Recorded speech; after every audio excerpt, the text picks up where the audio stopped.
I am Steve. Hello. Just kidding, it's me, Seth. Setzeryman. And welcome to the very first English draw stream. I usually do this on my Finnish Twitch channel, but I wanted to do things a bit differently and just do some coloring on this fine evening or whatever the time of day is where you are from. But yeah, let's wait for some people to join before I go through my usual shtick with draw streams, because they are a little bit different than what some people do. But the main thing is that they draw, color while I talk, and I might get a little sidetracked if someone asks some kind of question and I start throwing some examples like, you do this and I do that. Here's this funny picture I saw.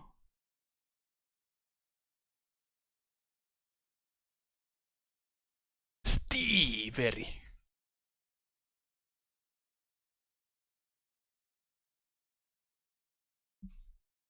If you hear like creaking noise now and then, I am not farting, it's my chair. Listen to this. Of course now it doesn't creak at all. But yeah, my chair where I usually work is a little bit creaky, even though it's a new chair. I probably need to do something about it. But yeah, not my bodily functions. It's the chair, you have to trust me.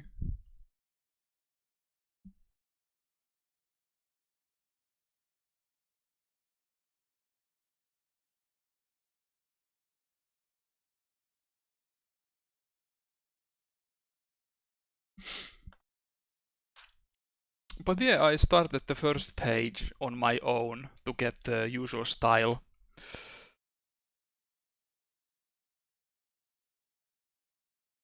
I am just doing a grayscale coloring for some of the pages, and some others I am using some color. But first few pages are just grayscale. Let's go to the second page. I am using textures on it. There's a paper texture, and there's a slight, I don't know what you call this,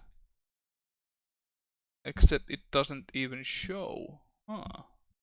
Huh. Because it's on the wrong layer, methinks. Well, it's so minimal difference that kind of whatever. But that doesn't matter. I might change them afterwards. Your subview pictures are the most cursed things. What do you mean?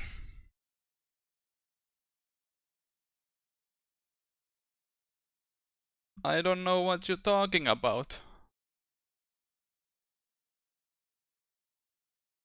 The funny blue bear will give me strength.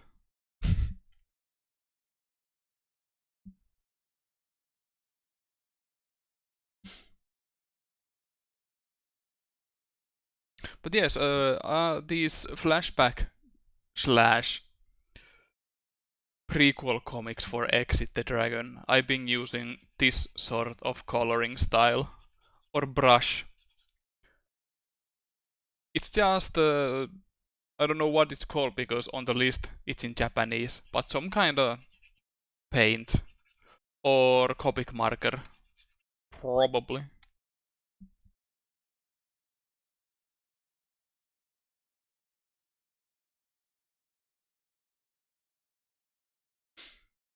Yellow sets, thank you for this surprise on this surprise Sunday, no problem.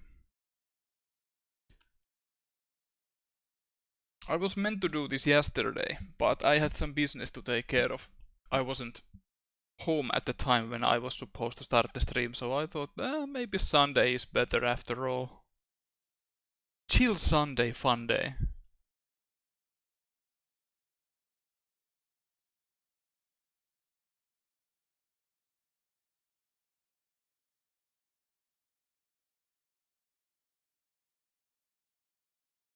two birds with one stone because I want to stream in English a little bit more. And I don't have any interesting games to stream right now. All of the good stuff I want to stream on the video game side are on the Twitch channel where I speak Finnish. Like some absolute crazy lunatic translated Super Mario RPG into Finnish. There's no reason to do so because most people in Finland who likes video games can understand English. Like, unlike in some European or Nordic countries, games didn't get translated into Finnish.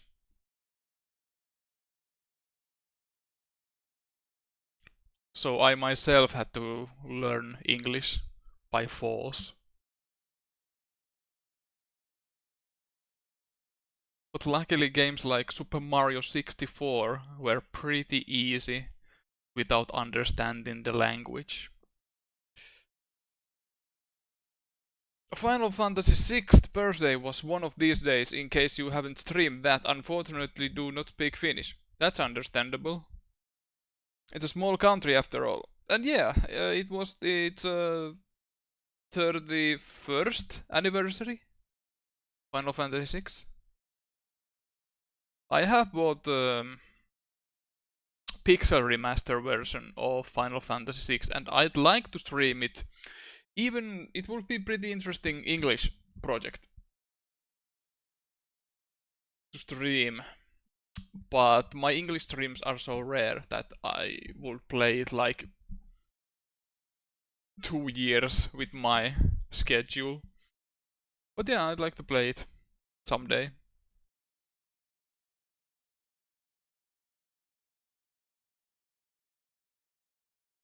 As much as I like the game and its music and characters, I have only played it once.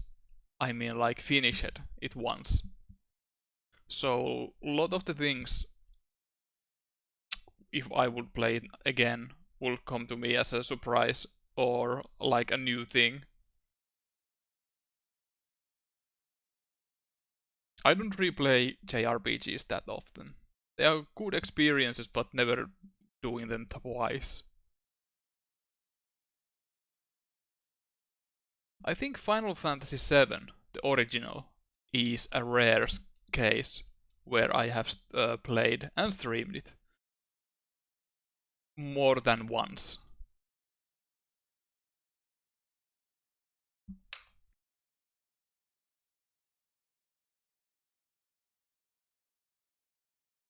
Easy to understand things like Wahoo! Speaking of which, I saw a funny tweet.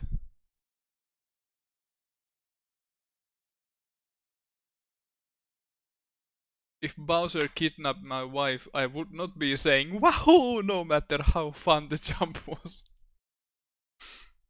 I like the idea that some jumps are funnier than others. You just have to scream Wahoo!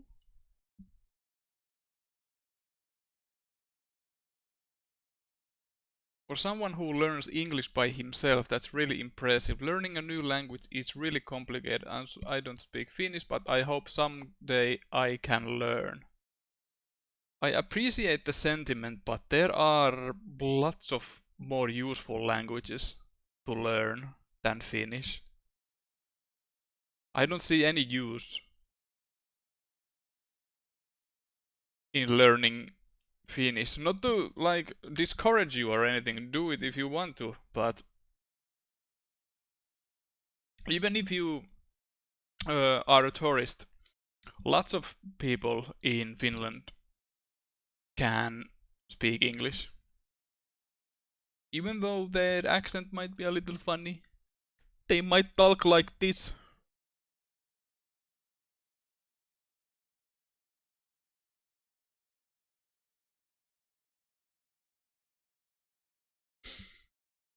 JRPGs are big time investments too, so I don't replay them often. I also love to talk to every NPC and so, which makes it take even longer. Yeah, I make the same mistake with some games because in most cases the NPCs don't say anything interesting, nor do they give you items.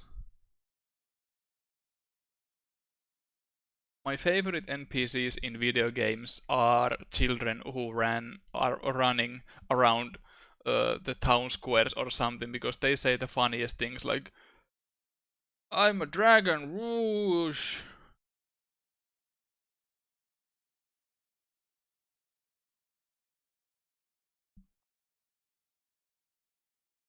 I only ever played a few, just Chrono Trigger and Earthbound, and a few of the Final Fantasy games. Those are pretty good candidates for JRPGs. If you want to play anything, play Chrono Trigger and Final Fantasies. Earthbound is a mixed bag because some people might not like the humor or its quirkiness, but it's alright. Reminds me of those Finnish rally drivers. They always have funny accents. Yeah, that's why the accent even has the name Rally English, which is popularized by the rally drivers.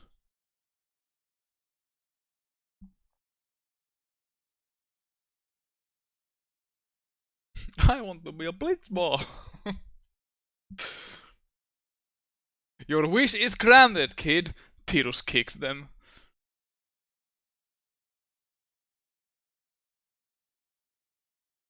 While Otherworld is playing. Good evening, Super Thunderblade. Hello. Welcome to the epic stream. But yes, these pages are drawn or by hand on paper.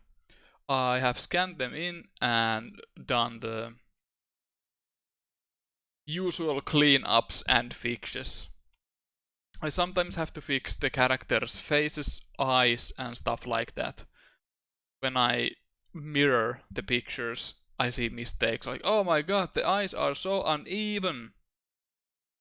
Here they are mostly okay. But I might see mistakes later.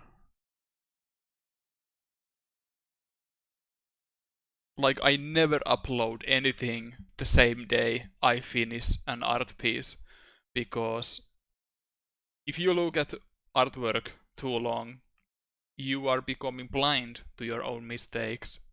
So it's easier to let it like you don't have to look at them for a few days or just overnight. You don't think about it. And the next morning you see it again, you might notice some weird spots that don't look that great.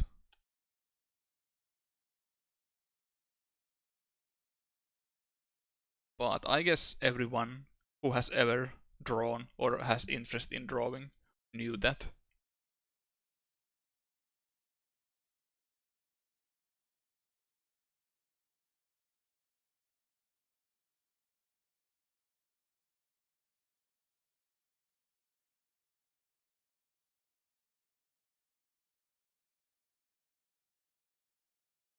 And um, my art streams are background musicless because two reasons. One,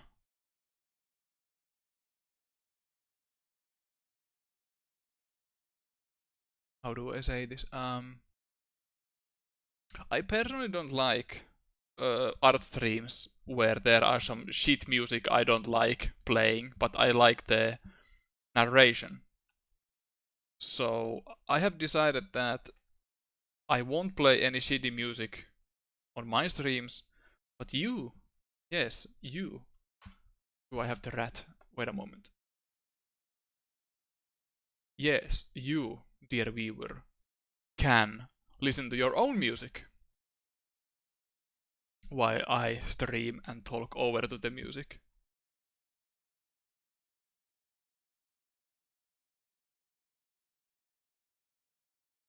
So that's why. I said there are two reasons, but that's basically it. Shit music, listen to your own stuff.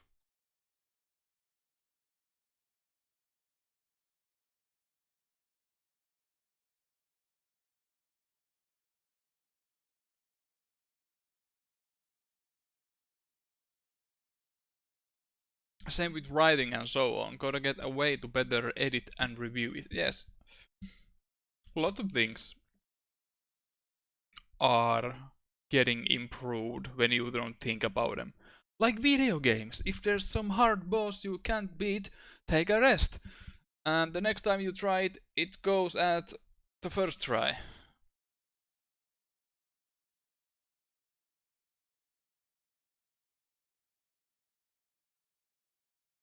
It's that easy.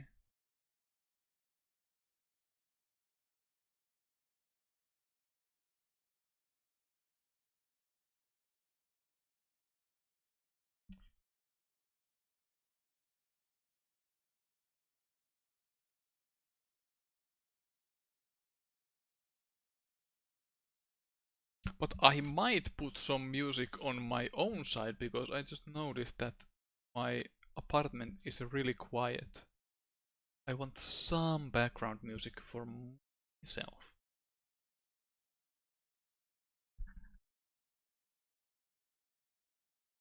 I usually listen to some soundtrack music, music without vocals. Music that doesn't take my attention is the stuff I usually listen when I draw. But also YouTube analyze videos that are like 8 hours long or something are pretty great too for background noise.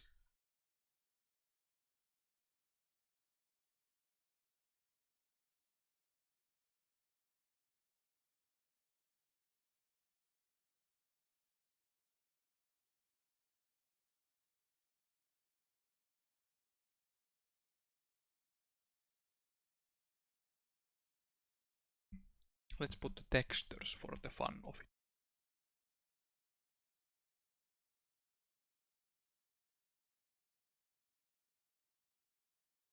What is that line? What is that line? I probably meant it to be the background on the wall, but her hair is there, so nope.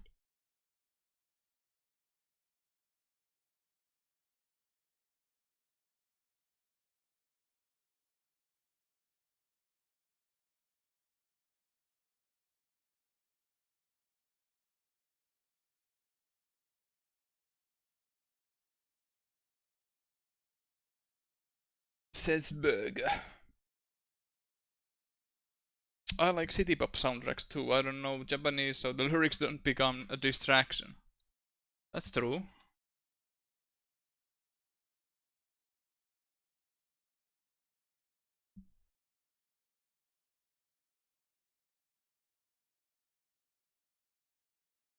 Chicken Chuggy. Is that the hottest meme?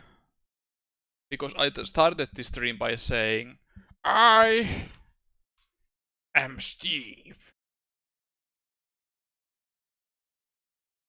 I saw a video from some movie theater, possibly in the United States, that when the chicken chucky ski scene came on, the audience went ballistic.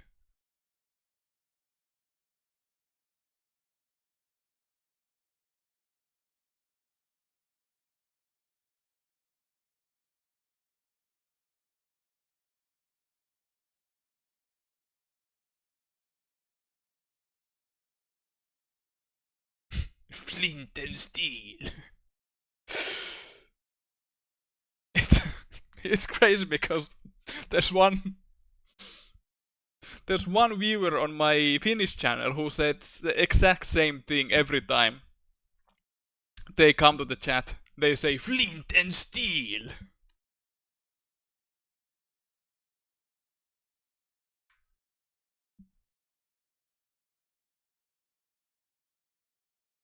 When Seth brings people over, he holds up his tablet and goes, Wacom Cintiq!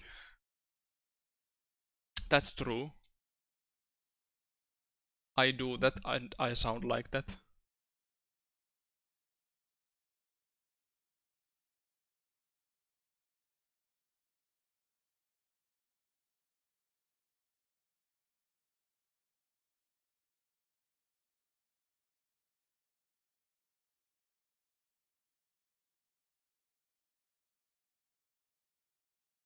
But the biggest question is, are there any brown bricks in Minecraft movie?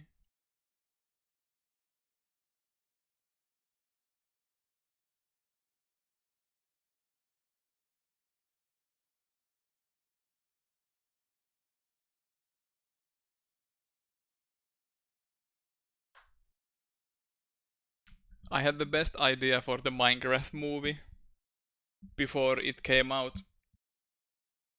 My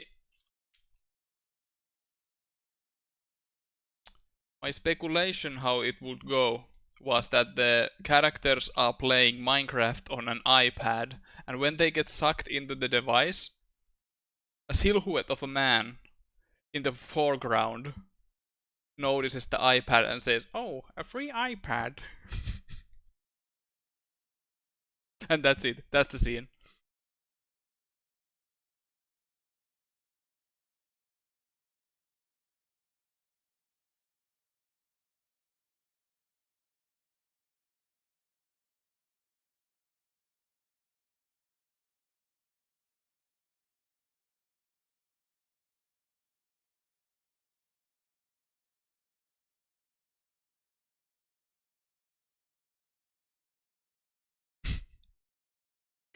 Hey Andy sweetie, what's that you're drawing?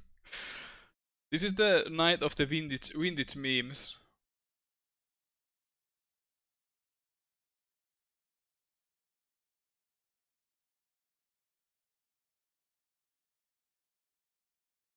I did watch the Minecraft movie and somehow it was not as bad as I thought it would be. Huh.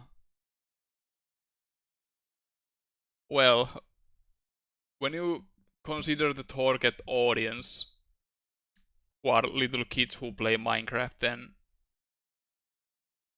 I think they probably will enjoy it. They probably don't care about the human actors, but they can point at the screen when Creeper is on screen. Yup, that's a creeper. I recognize that creature from the video game also known as Minecraft, made by Mojang. Mojang?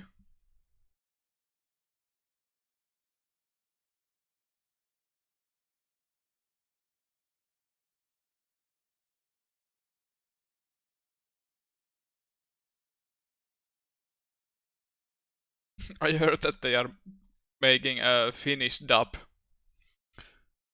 and I'm kind of curious because I like Finnish dubs for how silly they might be. I'd be kind of curious to see the Minecraft movie with the Finnish dubs, but I'm not going to the theaters to see it.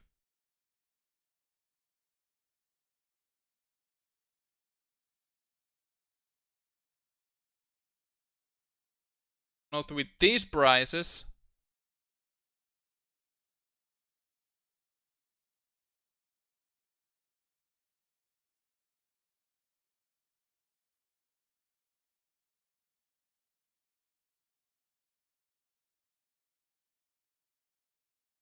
Minecraft movie's Finnish dub casting of Jack Black is funny because it's the same guy who does Poe in Kung Fu Panda. Awesome.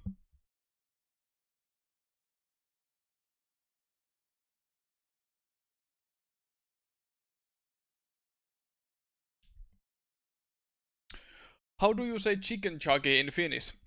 It's Nikandros here was typing it. Kanaratsastaja.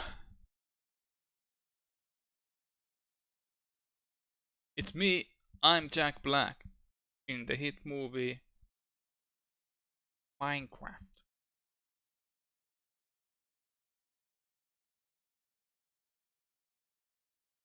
The Finnish dubbed trailer is on YouTube. Oh, it is. Oh, it is. I have to check it later. They call the neither. Yeah, that's the thing, because the game doesn't have official Finnish. Well, or does it? Does it have Finnish translation? Anyway, so any of the game elements being called by their Finnish names would be kind of weird. And it does have a Finnish translation. Okay, I see. But I think like stuff like flint and steel in Finnish might sound very, very odd, in my opinion. Like any sort of video game terminology in Finnish or translated is always kind of weird. Like even in video games, like manuals, when they translate everything, like gameplay elements and controls and stuff, they make stuff like control stick sound extremely dumb.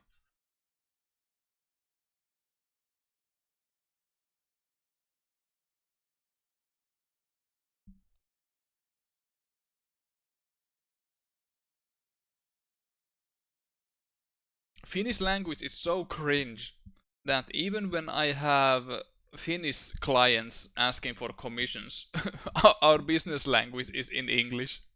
I probably told this a million times already, but I think it's pretty funny.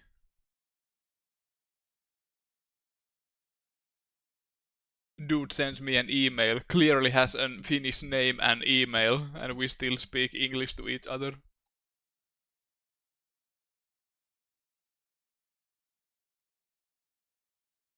But I think it's alright because it feels more professional.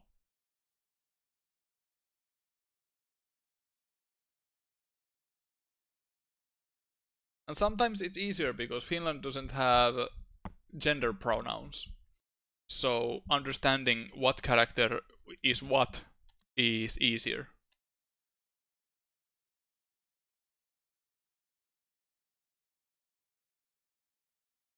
Because I remember doing business in Finnish and I made the exact mistake between two characters who had different genders. How embarrassing, making mistakes!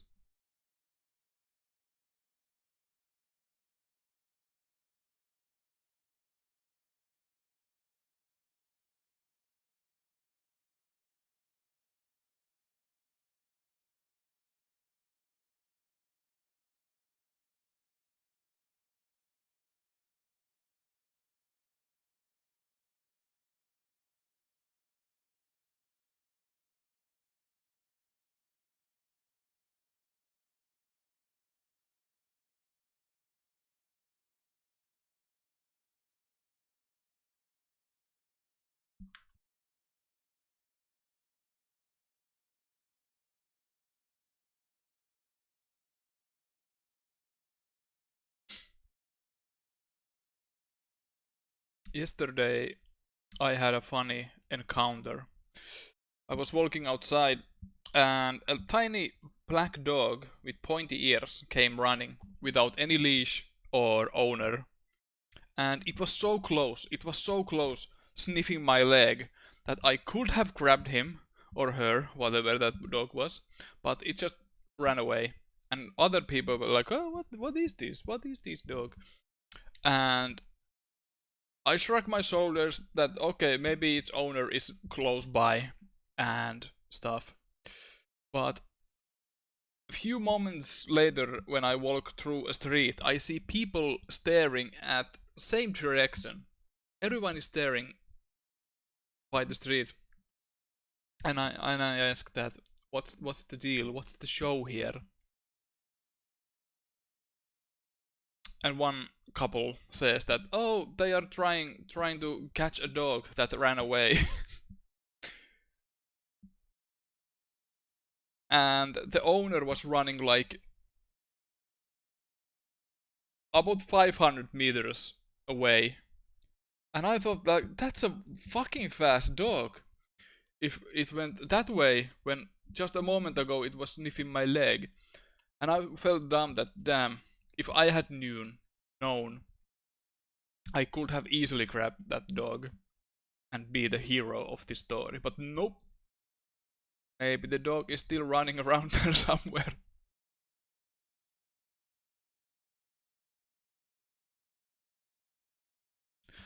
But I'm not sure if I could have grabbed it because it looked very slippery dog. Like not, it wasn't slimy or anything, but it was very mm, excited. So holding still was out of the picture.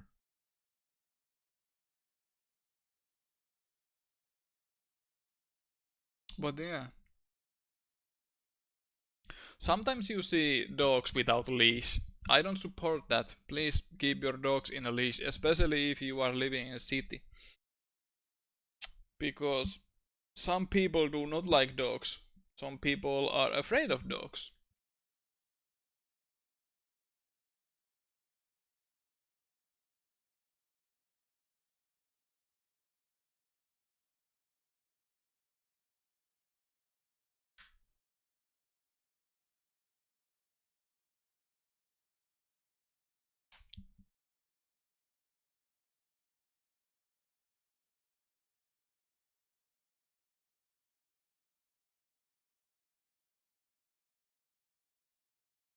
One day I was sitting at a park and a dog without a leash was staring at me.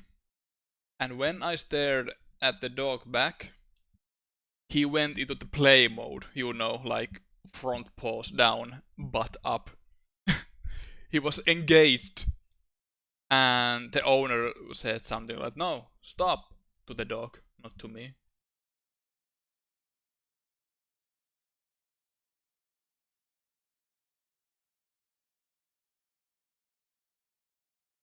Was getting ready to play.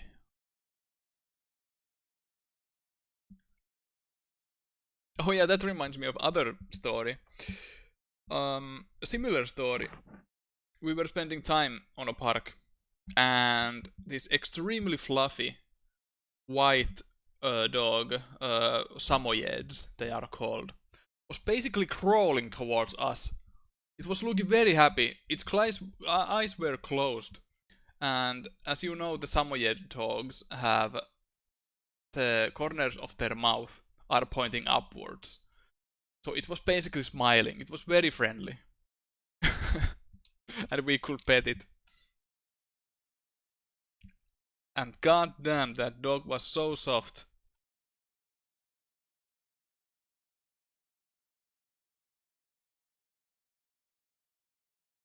Like you can bury your hands to the fur and not feel the dog all the way. Where's the dog? This is fur.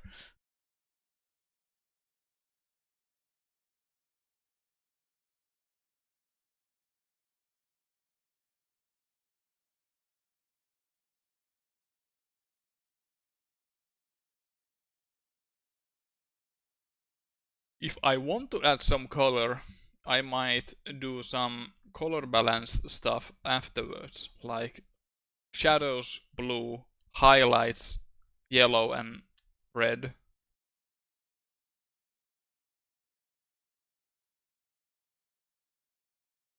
These sorts of color adjustments are stuff I usually do after the drawing is done.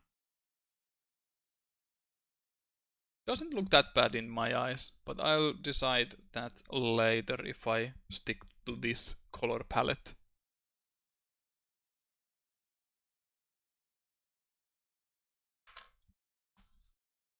Let's go to the next page.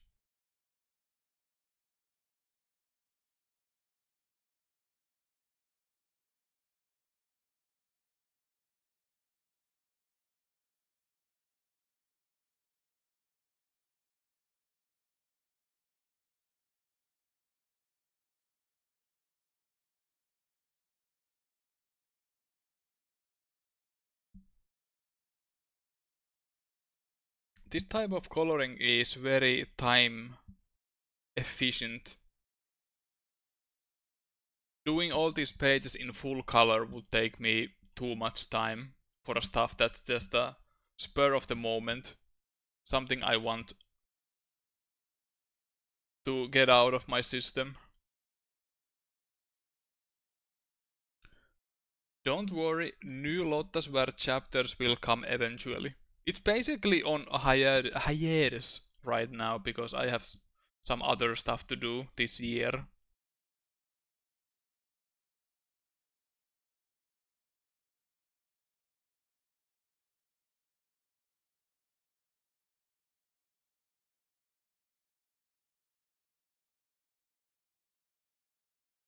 I haven't drawn the characters neither, except I have for the latest trend of the month. Trend of the month stuff, flavor of the month stuff for Patreon will include the Lottasware characters.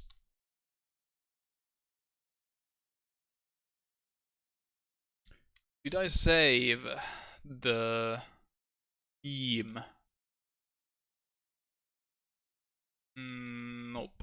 I don't have. this one was of the wait a moment. This one was one of the options in the poll, but damn, it didn't win.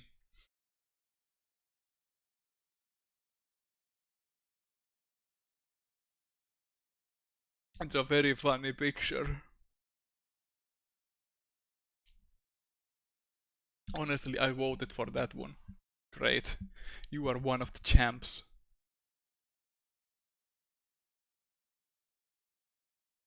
This is so deep.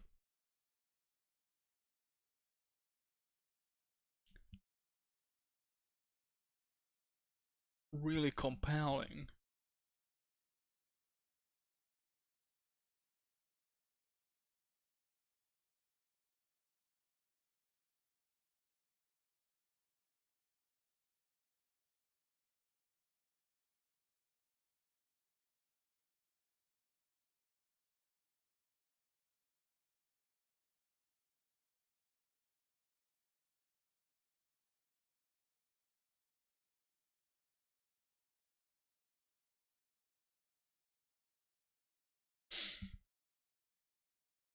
I'll admit, Master Exodus is quite adorable. Thank you. I never expected when I designed her to draw her this much. She's like the most drawn exit character. This particular design is a little bit simpler than the one she wears in modern time, so to speak.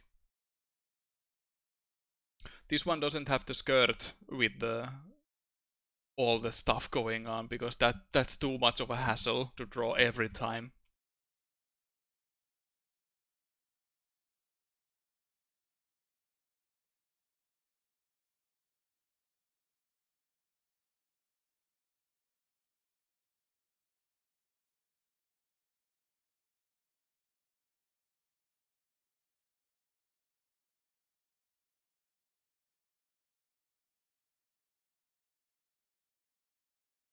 Called Exit the Dragon, focus isn't on Exit.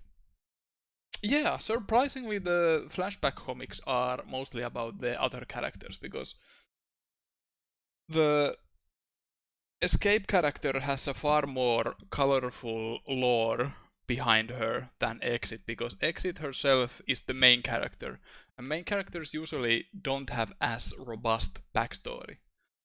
The backstory happens, or they create the backstory as they go through their adventure. That's my opinion, of course. Of course, there can be main characters who have very colorful history, but not in this case. Was the line art for this one traditionally drawn? Yes, this is drawn on pen and paper. Because that's the most comfortable way when I draw comics. Because I've been with these particular comics, I've been trying various styles, like which page I could show. This one was digital. This one was digital line art. We take the shadings off. It's cleaner. There are no sketch marks or stuff like that.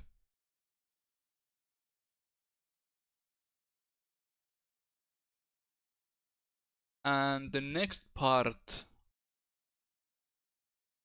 is drawn the same way, but which page I could show?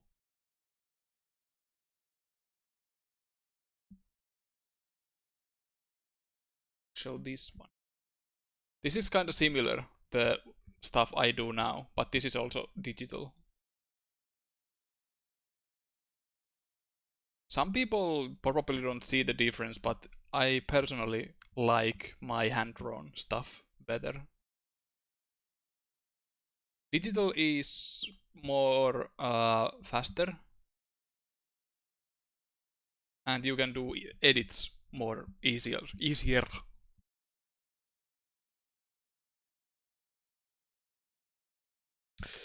Chat, hello. Exit makes me happy. Why is Dobson there?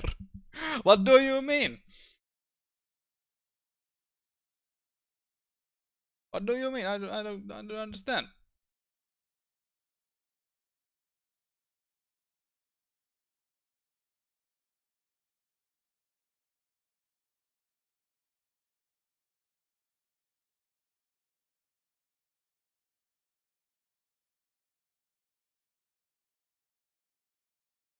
But yeah, I like to try different tools when drawing.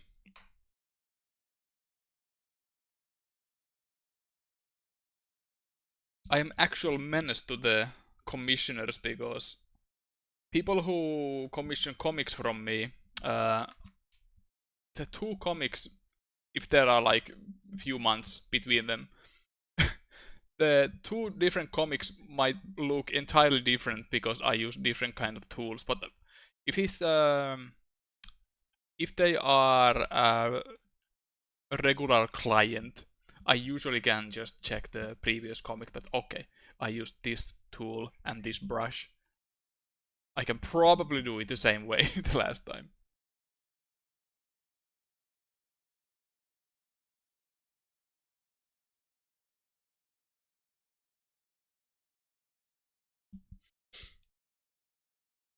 I'd actually pay for a traditional commission. Um, I used to draw traditional commissions and send the actual artwork to the client, but I usually do so many digital fixes to the original artwork after scanning that I didn't feel comfortable sending them shit artwork, so to speak.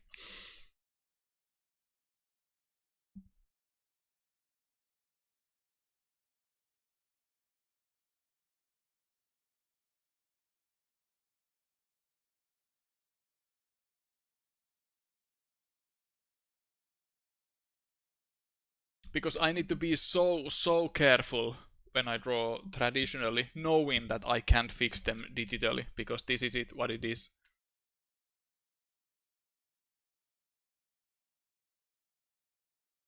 But if you are really interested, if any of you are really interested in getting a physical traditional hand-drawn drawing, feel free to contact me. I think we can figure something out.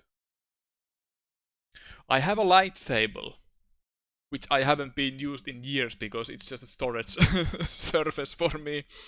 But I can draw a sketch and draw the ink drawing on top of it with the light table. You know, it has a glass and there's a light underneath. So you can basically trace your own drawings. Or any drawing. I have to fix some of that face because some of the line art. This is what I mean. Um, Let's see the face. Like that line there bleeds a little bit to the face. So can't do this in real life. Well, you can if you have like the white paint correction fluid, as they say it.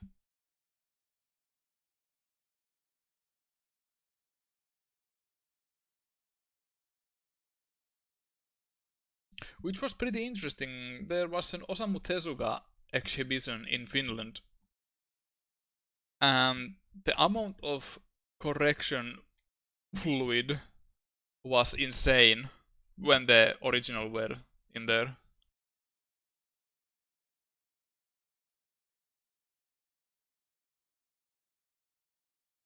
Good exhibition, would go again.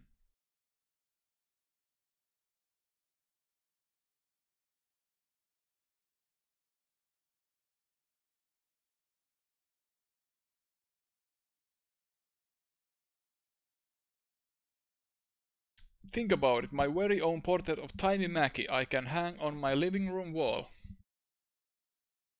I have drawn Tiny on those boards which Japanese artists use usually on the conventions and such.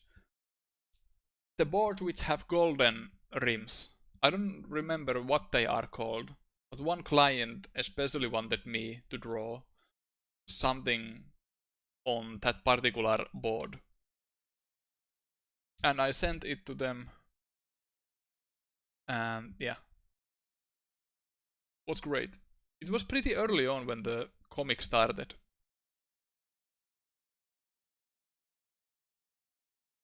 It wasn't even a year.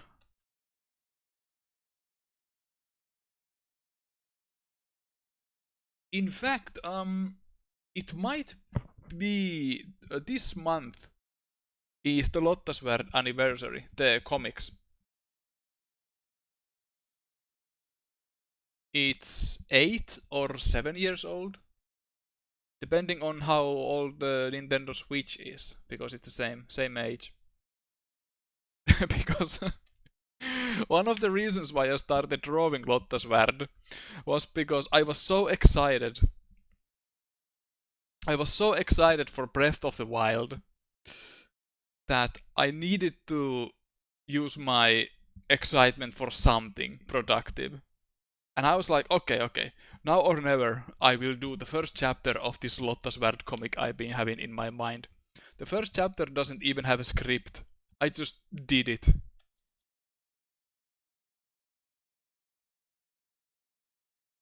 I noticed it because I was browsing through the scripts, which are also drawn on sketchbooks. I was trying to find the first one. Like, damn, where is it?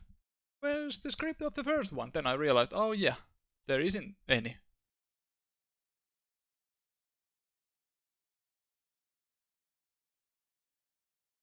And by script I mean my scripts look, they aren't like a written stuff. They look like I have an example here somewhere. It's also exit related, so pardon me. Mm,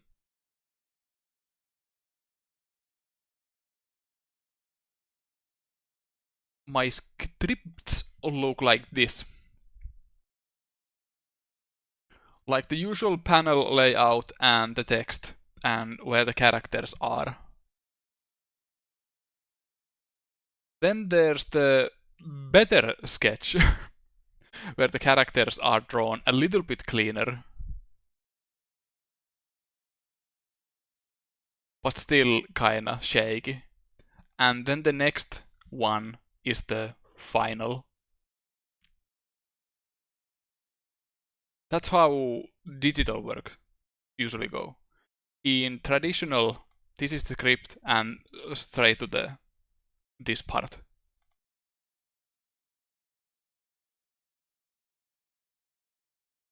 So that's my usual workflow.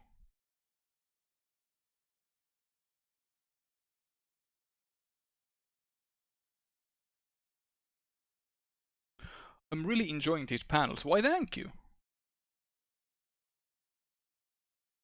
I've been lately reading Stan Sakai's Usagi Yojimbo, and the way he does backgrounds is great because he uses just black and white in his drawings, and even still, the backgrounds are clear. The art style in general is very nice to look at. Let's see if I can find some examples because I had saved some, like this one. Pretty clear stuff, and the foreground stuff has thicker lines, and stuff which are further apart, further away from the viewer has thinner lines. Great stuff.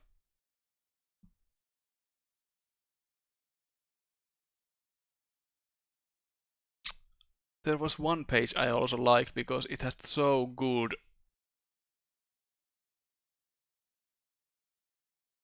That's a good resolution, damn. Like there's so much going on, and even still it looks kinda clear. Like I couldn't do stuff like this, especially on paper, to make it look this clear.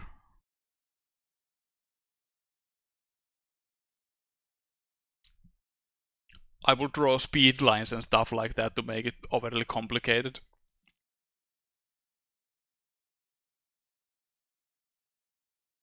Bulky Dino. Yeah, it has very strong arms.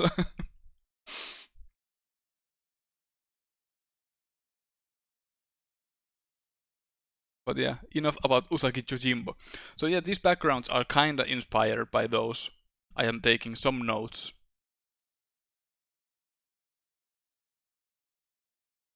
Because as much fun as drawing characters is, backgrounds are always, oh Jesus Christ, I have to draw this. But I'll have to get comfortable. That's what comics are about. You can't just draw characters' heads talking to each other. Well, you can, but it will look kinda boring.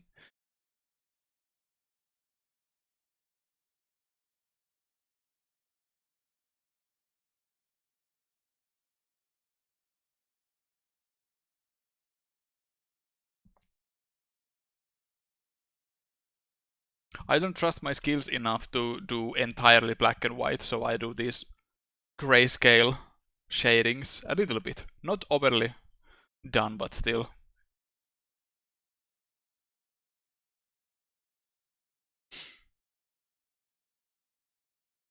Middle panel reminds me of a stage transition.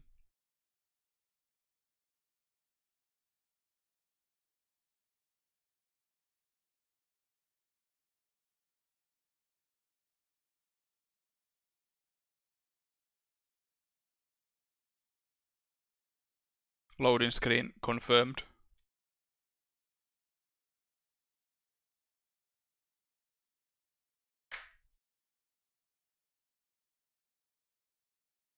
Everyone does develop their own style after all. So yours is very recognizable. Yes, thank you. And I agree. I have some years of experience drawing, so it makes sense that you have your own style by that point. Everyone has. Even if you don't draw that much, everyone has their style.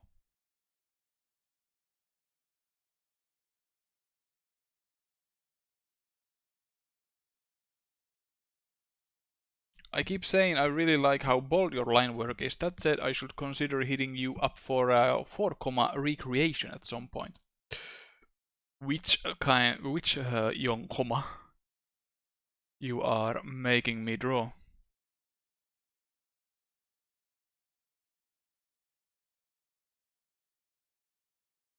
Would you make me draw?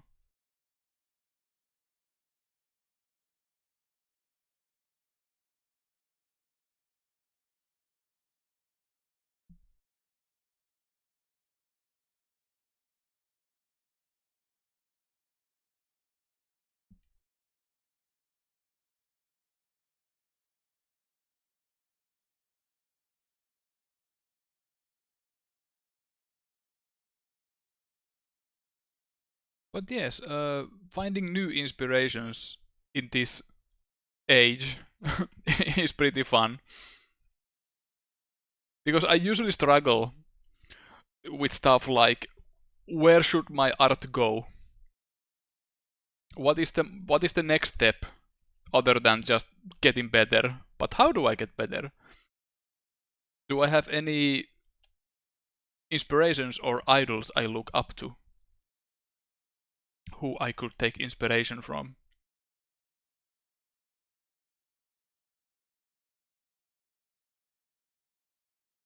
Because stagnation is very scary.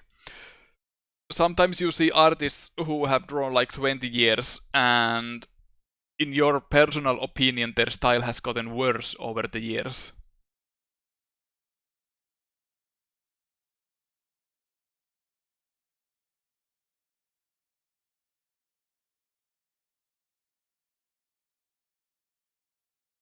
And I have seen some people, well, not some people, one post I've seen that my style is too polished nowadays as compared to the more sketchier style. And I can understand the point. Have you seen Frank Miller's Scrooge McDuck? Oh boy, have I. I probably have it saved on my device. Let me see if I can find it because here it is.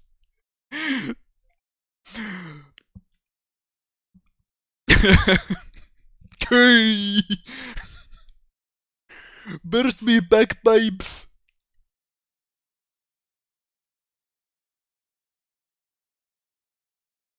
Like, I thought that this was some sort of sketch or a joke or something, but nope. Frank Miller, the master artist.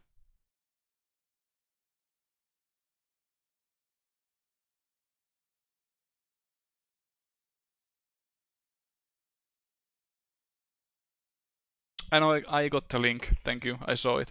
I know that comic. I could do it.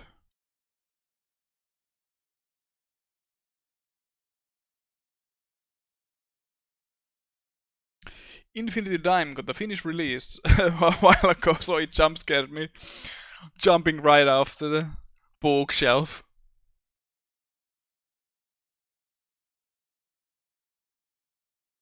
But yeah, beautiful, beautiful duck.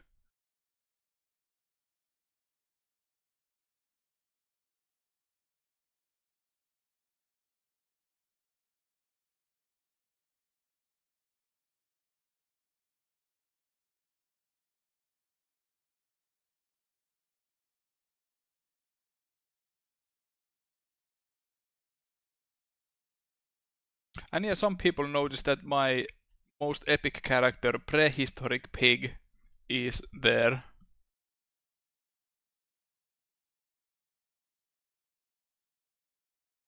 It's him.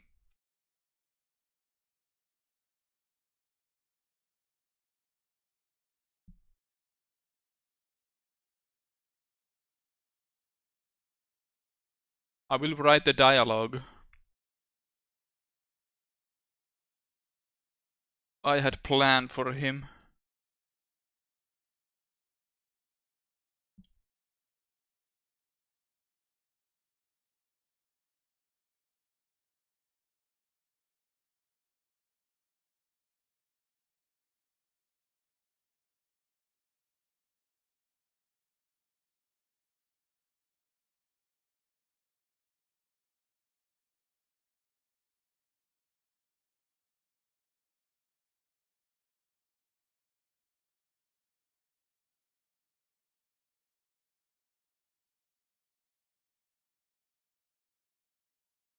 I am too handsome to become a bacon. Oink. That's what he sounds like.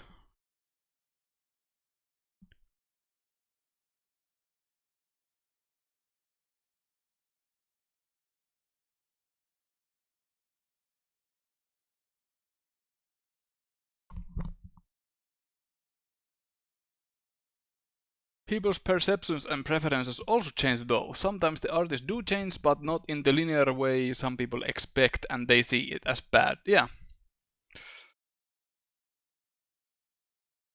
I notice it in myself sometimes that I like some artist, but when I follow them, I notice that they might do just that one thing very well and I get bored.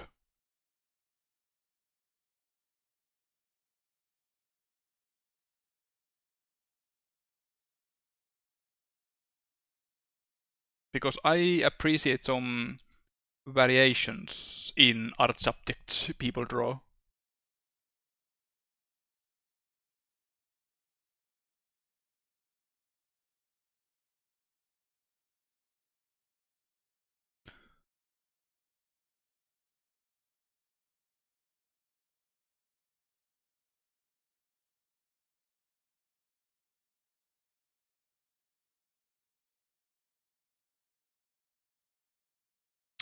Did I read that chat message that your style's been pretty consistent even as far back as Dark Souls? Yeah, I can see it. Think someone like that for me is Shigenori Sojima. When I compare his stuff from Stellar Deuce to Persona 3 to some of his recent stuff, I feel something was lost. Let me Google that up so I can get understanding who it is. Like I know those games, but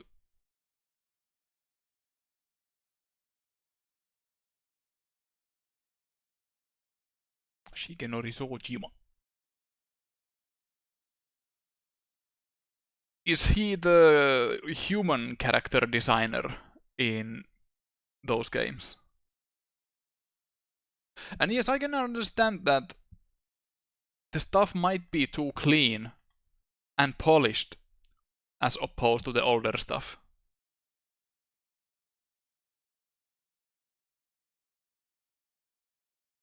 Yeah, I can see, because I also too like some roughness to art,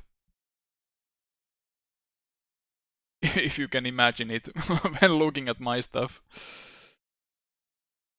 Like, look at this for a moment. Like this stuff is pretty great. This sketchier stuff, I like it.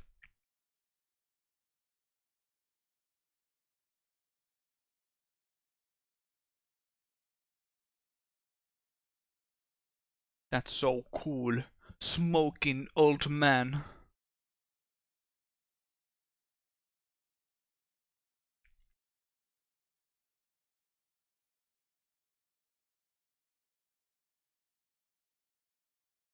And if someone is getting frustrated that why I don't draw, why I watch why do I watch other art and not progress as fast?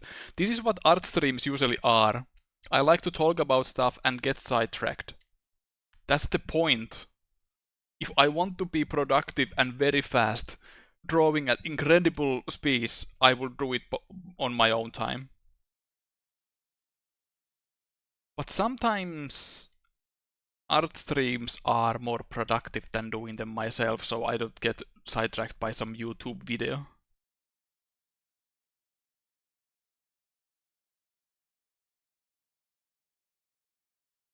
Here is how Super Mario Galaxy will destroy you.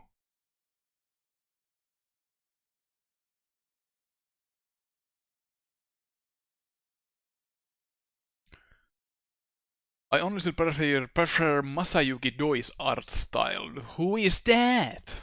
Let me Google. Masayuki Doi!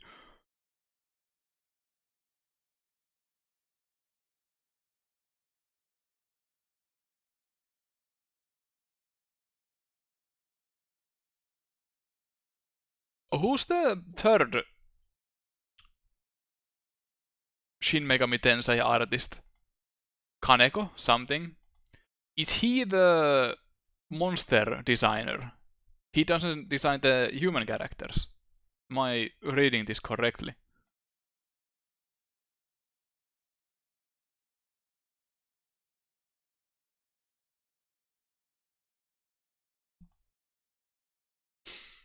Because I don't personally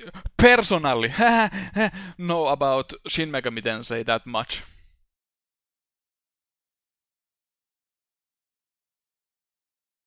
I have played Strange Journey a little bit because I like the setting and the funny music, but I haven't actually played it. I'm more a Persona babby. I like 3 and 4.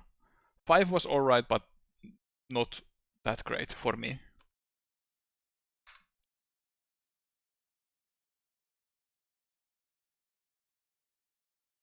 I think I enjoy Persona 4 because it reminds me of home, because I am also from a little rural town with nothing to do. So it's very relatable. And when I finished the game, it felt like I had spent my summer vacation with good friends who were video game characters.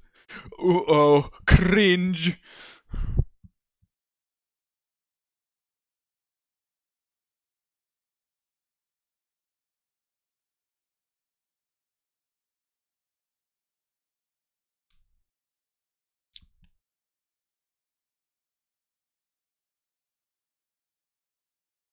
We start talking about monster designs, I think of Mara, the classic. And Kaneko, yeah, he doesn't work for Atlus anymore.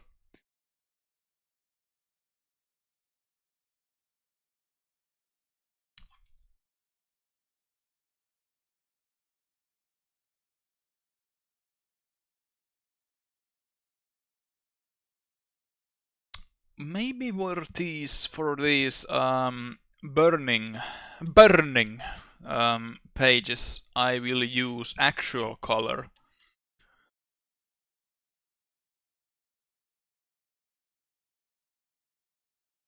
Because making fire with just grayscale might not work that efficiently.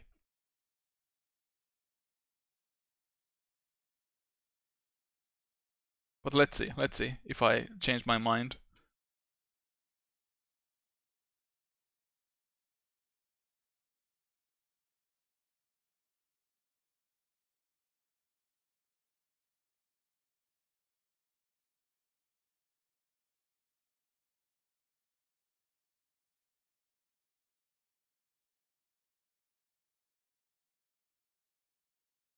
And yeah, I like spot colors myself, if they are used sparingly.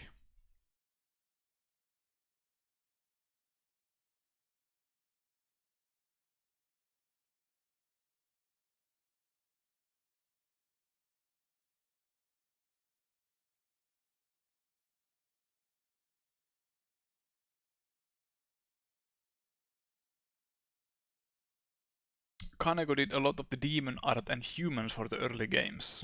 Like, say, he designed the characters for the OG Shin Megami Tensei to Nocturne. Okay.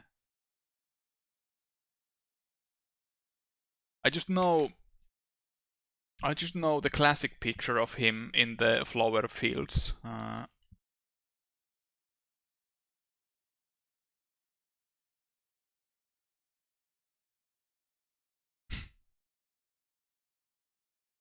This is tiniest picture. But there he is, enjoying life.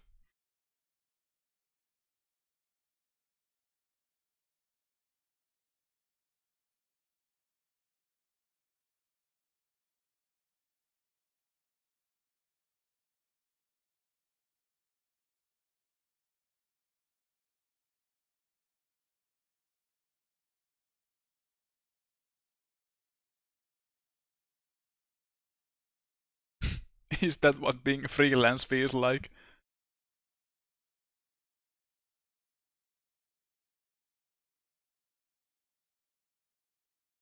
I should know because I am freelance artist nowadays.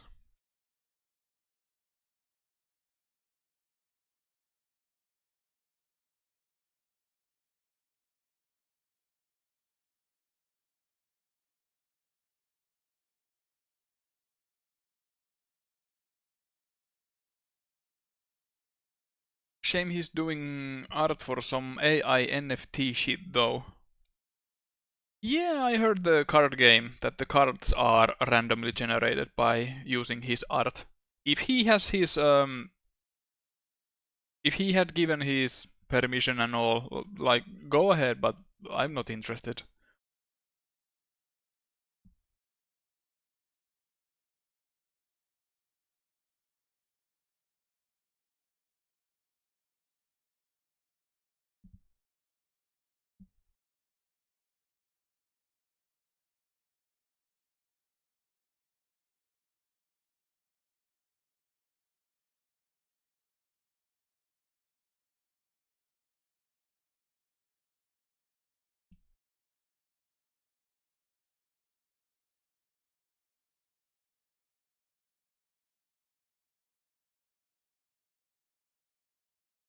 Before Nintendo hires you.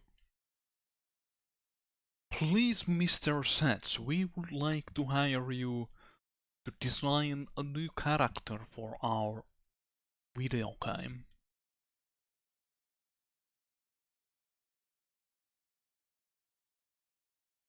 Can I get a free Nintendo Switch 2 with Donkey Kong Bonanza as a payment?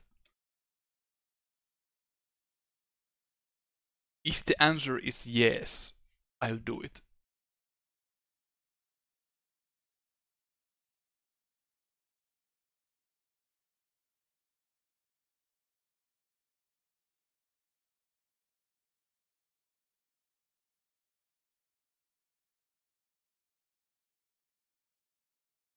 Because the game actually looks kind of fun.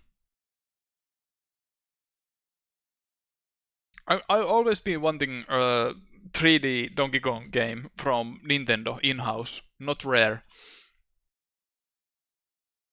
But problem is that the prices, which has been a hot topic lately. Like I was doing some calculations and I've been having my eyes on a new drawing tablet. And it would be almost exactly the same price as Switch 2 and one game. So drawing tablet at least pays itself back by doing commissions and stuff. Switch doesn't.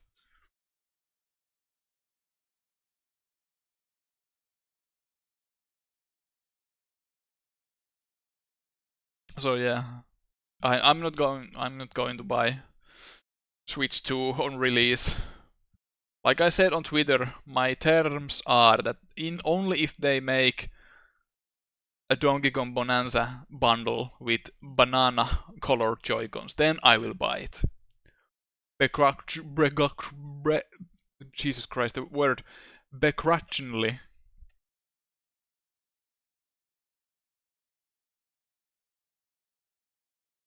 Nintendo tax means new Donkey Kong probably won't go down in price either. Yeah, that's true. Nintendo games never go down. Maximum is like minus 30% off from the digital store.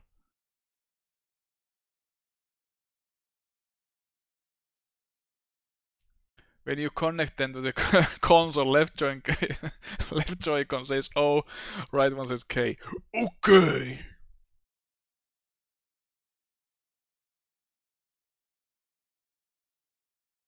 My name is Freddy Francesco. I am rich enough to afford one sweet Nintendo Switch 2 and one game. Are you? Best we can do is Game Boy Micro and the Pocket Lint. 15 kill and Pocket Lint.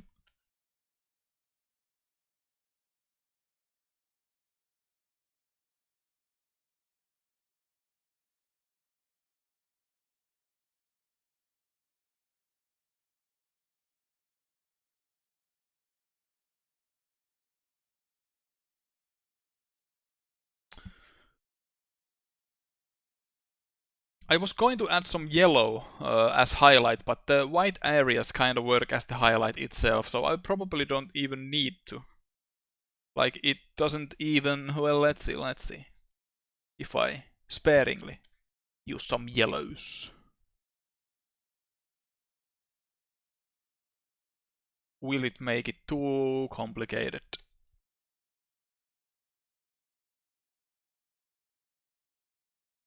Eh. Eh. What's up, Doug?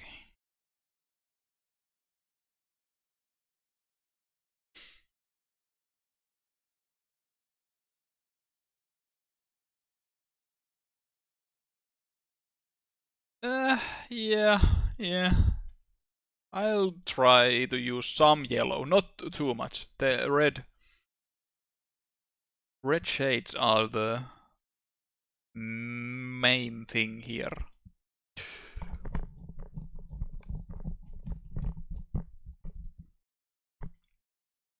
I remember seeing Mario Galaxy 2 warming shelves still at full price late into the Wii U's life cycle. Oof.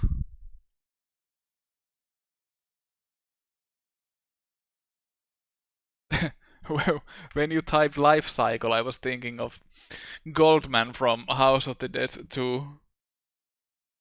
To protect the life cycle. Because that game has classic bad voice acting.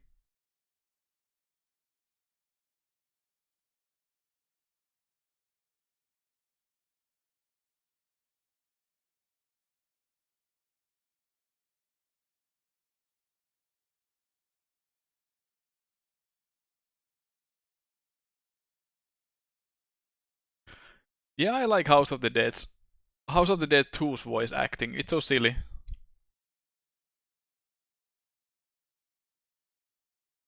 Like I quote them so often. What's wrong with this city?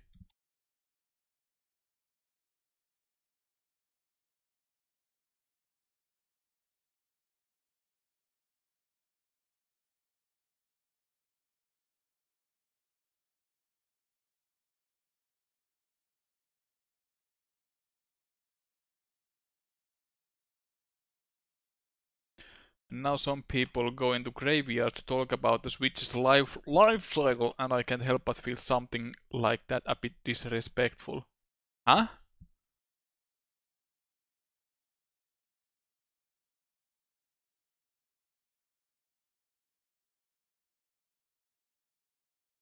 I I don't get it. Sorry. I'm dumb.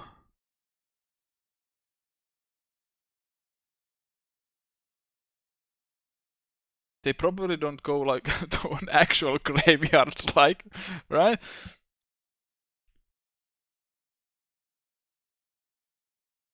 Now chat. What do you think is going to be on the next page?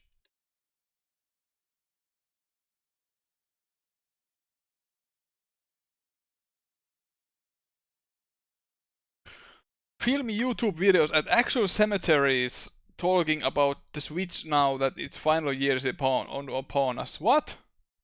People do that? You're pulling my leg.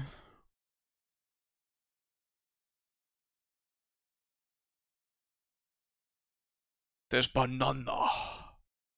Bacon. Hardcore to prehistory big forest on the fire stage. It's one of the kids who burned the place. Oh, ding ding ding. We have a winner. We have a winner in the chat.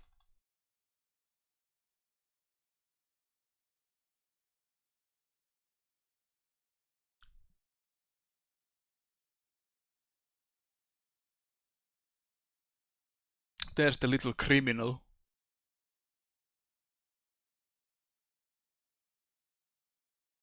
Fucking around and finding out the consequences.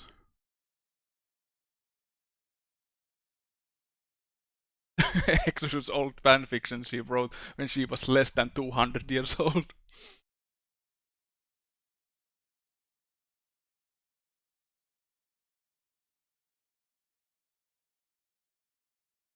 I just joined. Why is Dobson judging you in the top left?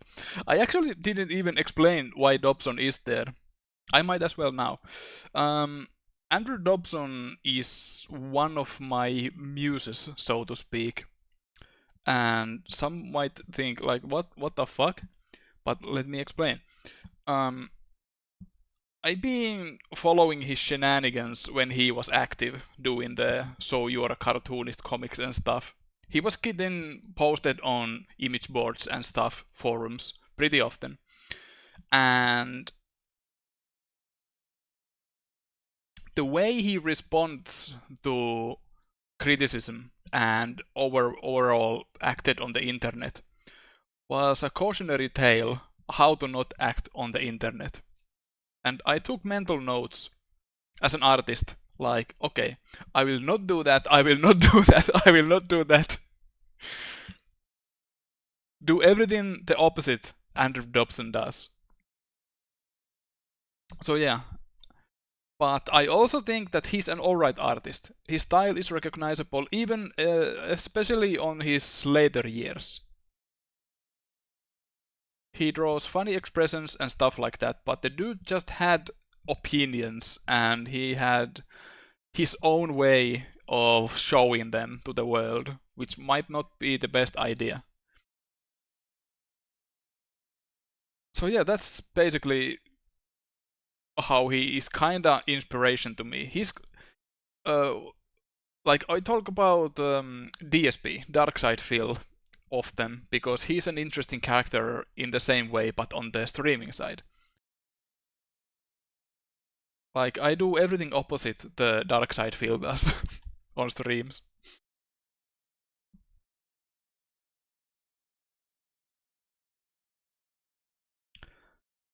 But back to the Dobson, I don't really think he deserved all the backlash from his funny opinions and stuff because there are, especially nowadays, there are far more worse people on the internet than he was. He's kind of harmless now when you think about it. And it's kind of shame that he got bullied off the internet. There were rumors that he was going to come back this month, but those were just hoaxes, unfortunately. But I hope he's doing fine.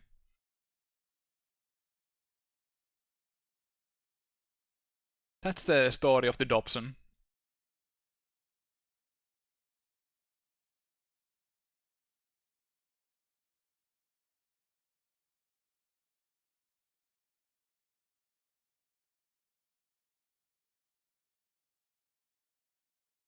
The epic backstory of Andrew Dobson, the son of Dob.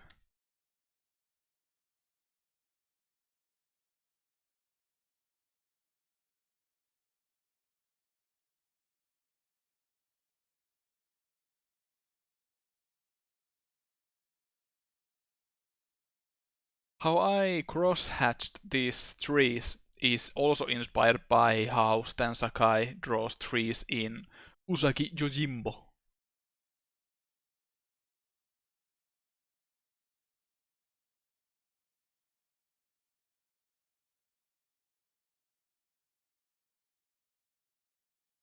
I mean, even the Power Girl thing, I feel a lot of artists have done even more cringy stuff like that. Yeah, his stuff is pretty tame.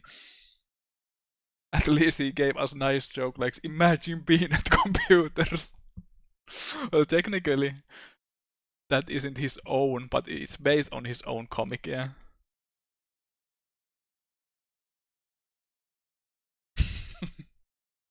Imagine being at computers. Yeah, imagine.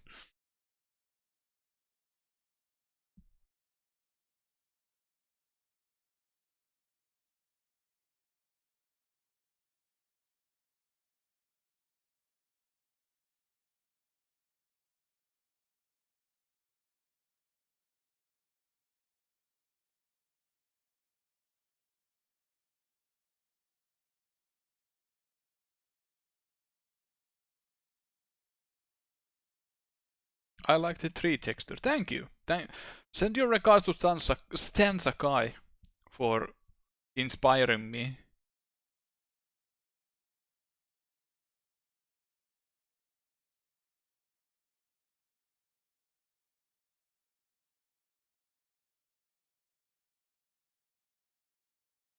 Because I usually don't do cross hatching. I usually trust to solid black shadows.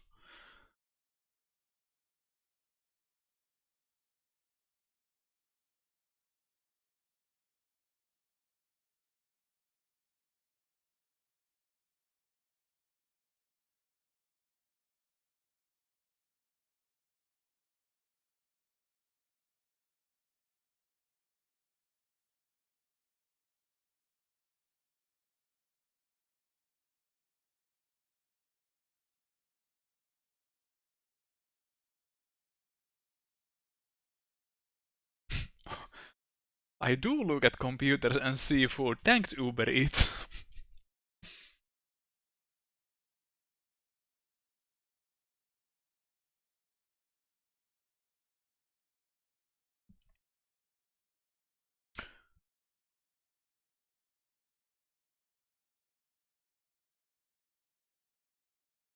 You are not a VTuber, but you get I love you, lovely boy. Anyway, thank you. Yeah, I am not a VTuber, nor do I have any plans to become one. Because my character has a paper bag on its head. So making a character in the lower corner that doesn't have any animations. He will just move around a little bit, but there's no talk animation, so that would be very redundant.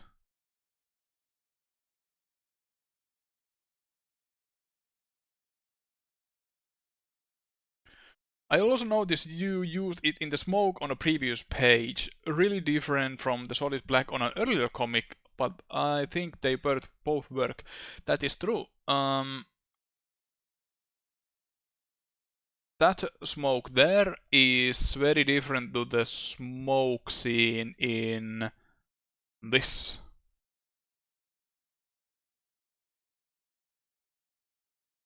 from an earlier comic. I'm still thinking about how do I upload these to the social media because this first part, the escape origin, is 9 pages. So I probably have to do like spreads and upload them in parts because I don't really like uploading all longer comics to Twitter because it's a little bit of a hassle to read through them.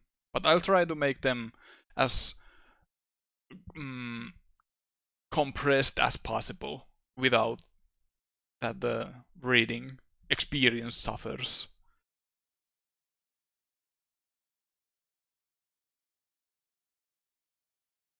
But yeah, the smoke is very different. It's solid black there, but here and there, here it is done in cross hatching.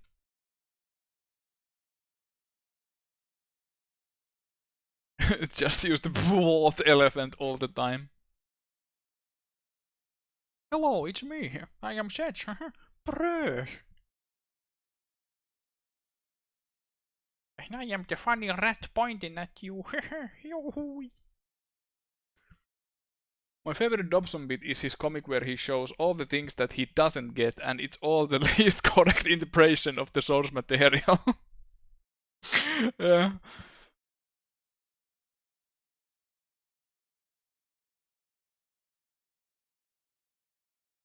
Was it the... He didn't get Star Trek? Like, or was it just the Klingons?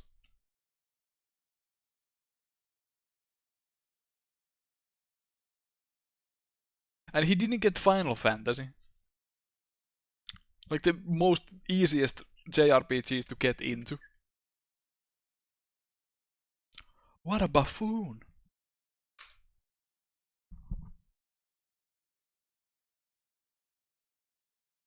What about the smoking skeleton guy? Yeah, it's kind of my alternate character. It's my icon.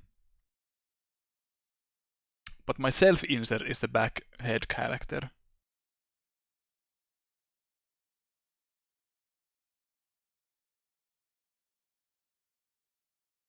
I mean, there is Pokemon if that counts. Well, yeah, kinda. I think Pokemon as a separate thing from JRPGs. It's its own thing in my book.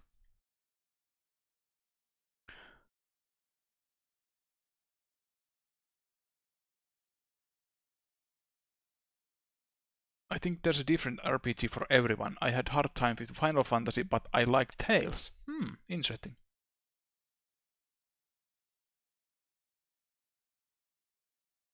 I tried to play Tales of Berseria. I streamed it on my Finnish channel a little bit, but I just couldn't get into it. I like the characters, very good character designs, but I just couldn't be bothered with the actual gameplay.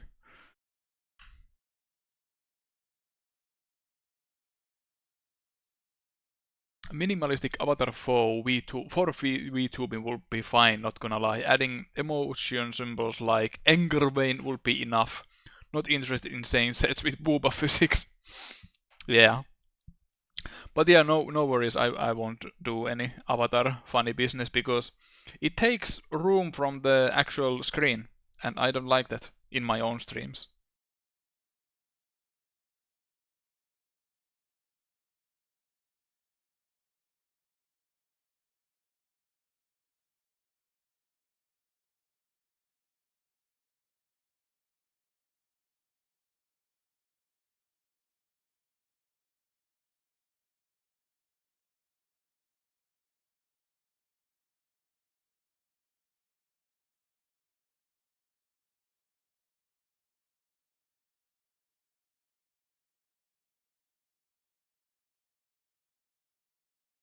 I remember it being a little bit salty when PewDiePie and other Let's Players were getting popular because they had face cam, and I had the opinion that what does the face cam even add? That's so useless.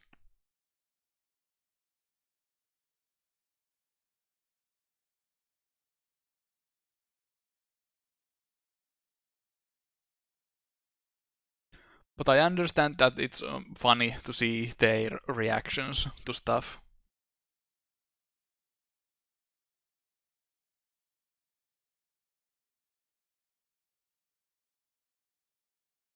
It's parasocial relationship. People wanna connect more. Oh yeah, that's true. So let's make a disclaimer quickly. I am not your friend. I will not spend time with you in real life. Do not fall in love with me, even though I am very handsome and very lovely.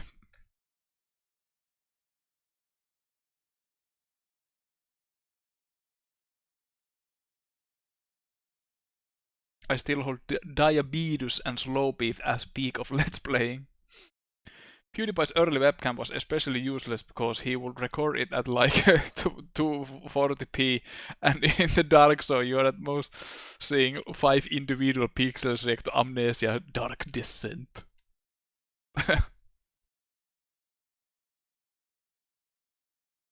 But yeah, I understand Facecam that people like to connect the voice with the face.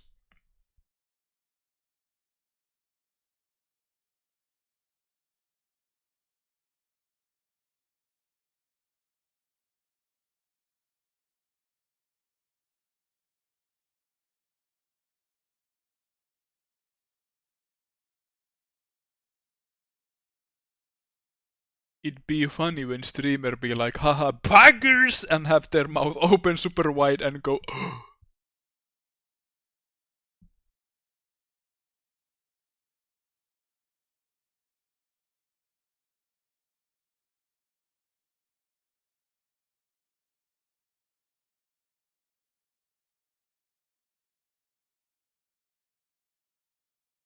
the paperback is also handsome.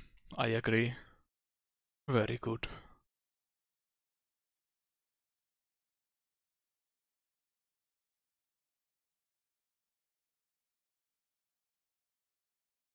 Chuck E. Cheese Packers impression was almost 1-to-1.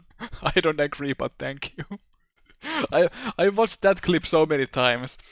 It's so funny because he sounds like he's being held at a gunpoint. Say the fucking line, Packers.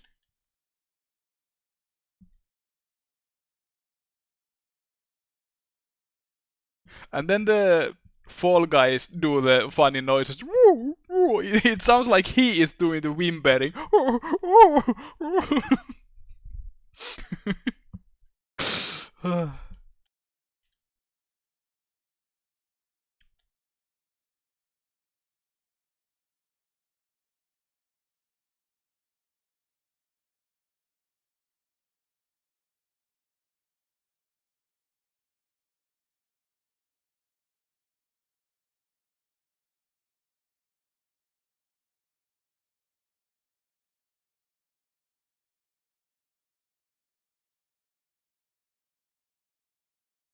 He was held above that of bubbling cheese, and if he didn't get enough viewers, he would live up to his name.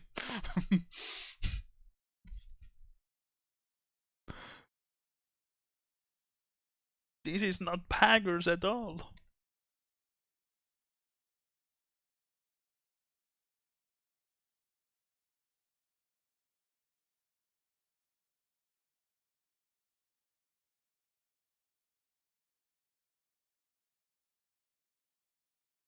Oh yeah, and about these art streams, I rarely actually draw on the streams. They are usually coloring because I'm really nervous about drawing actually on streams.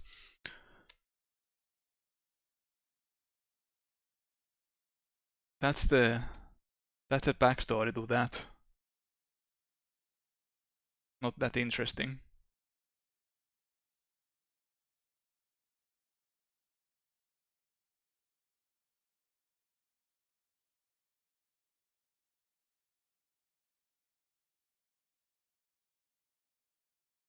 Like when I'm working on Lottasvärd, I usually stream the coloring on my Finnish channel, and usually mm, spoiler-free pages.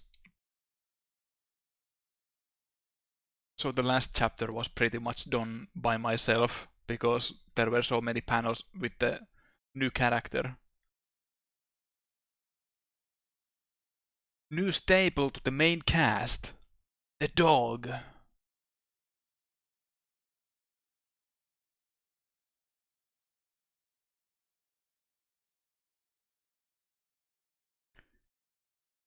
You have Finnish stream? Yeah, I stream in Finnish on my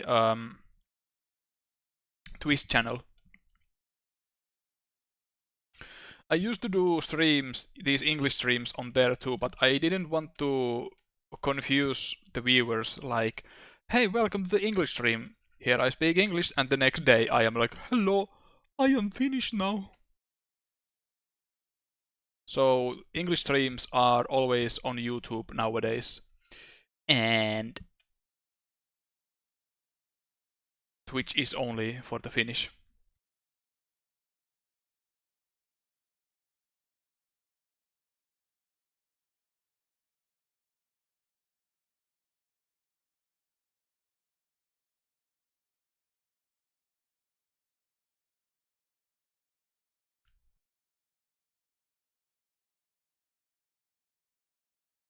Quick, speak in Finnish tongue. No. The one I showed you got really fat. Oh no, the cat. Too bad Twitch end service in Korea. Korea. Don't you have like... Don't use this. Korean officials, don't listen to me, but don't you have like VPN? Say DSP in Finnish. DSP.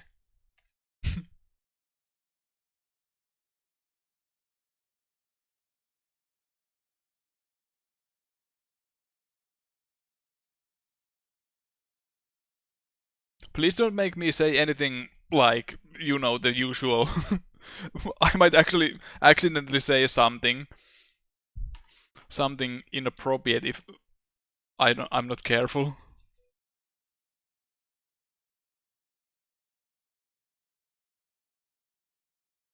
Say this name which sounds like a slur when you read it out loud. No.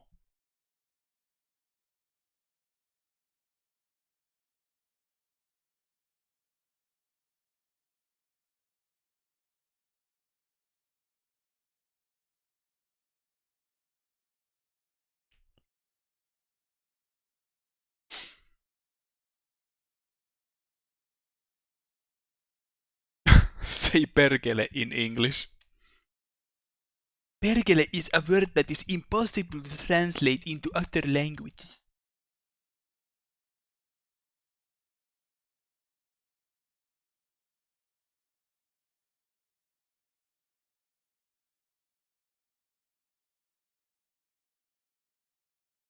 Let's make some epic sparkle flame droplet effects.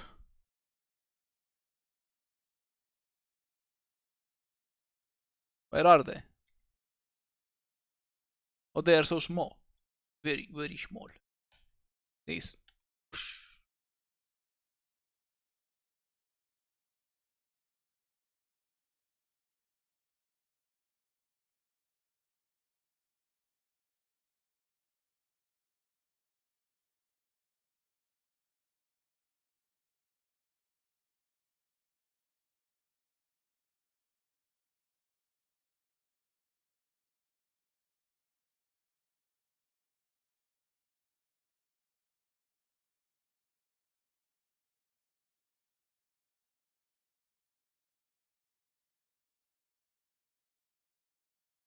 Not too much so it doesn't get too complicated.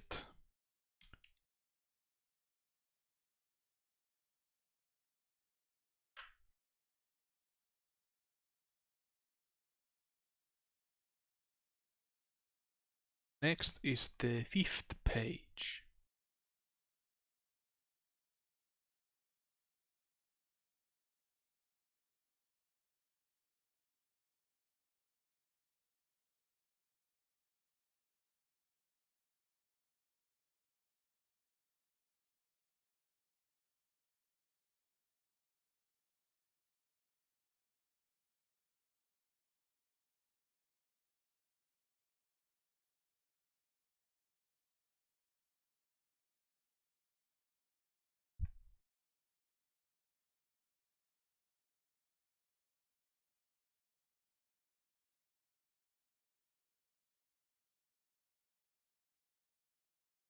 Actually, we got Devil May Cry Netflix now, and you ever had a show you just wanted to stop watching at least once per episode? That was me during the first two. Yeah, I heard something about it, and the only Netflix show, the only Netflix show I watched is the Cyberpunk Edge Runners. That was Netflix funded, wasn't it?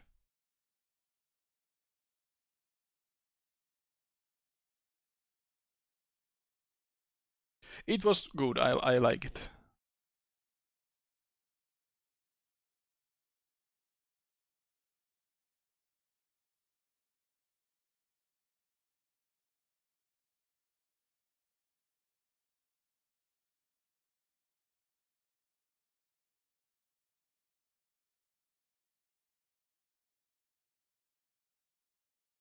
Think they just had the publishing rights in the West. Oh, okay. Netflix adjacent.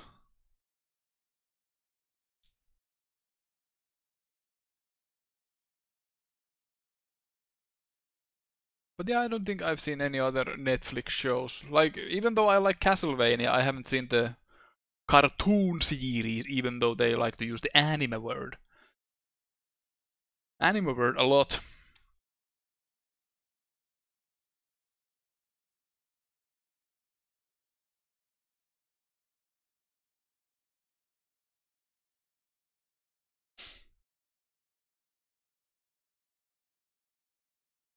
Watch Captain N, but I don't want to. I actually downloaded all. I mean, bought the DVD set of all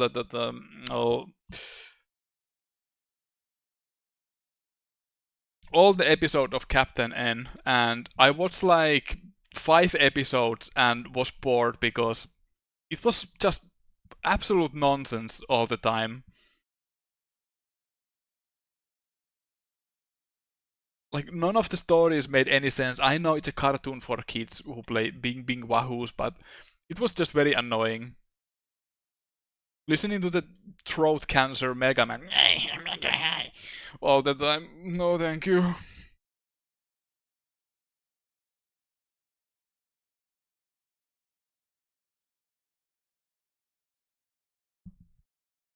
But I like Captain N's depiction of Simon Belmont because it's so far from what he actually is.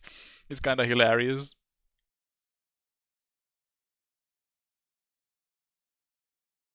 I unironically unironically like his design. He's funny. when I when I stream Castlevania games, I usually make sure that Simon Belmont from the Captain N series is somewhere in the stream, in the corner.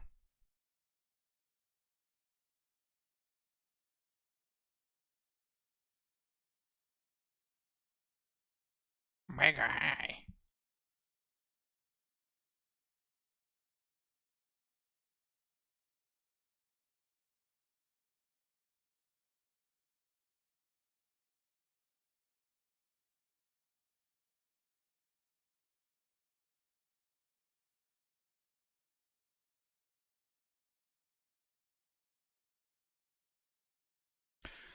Captain N was a big game of telephone of how characters went from their game to their representation of the show.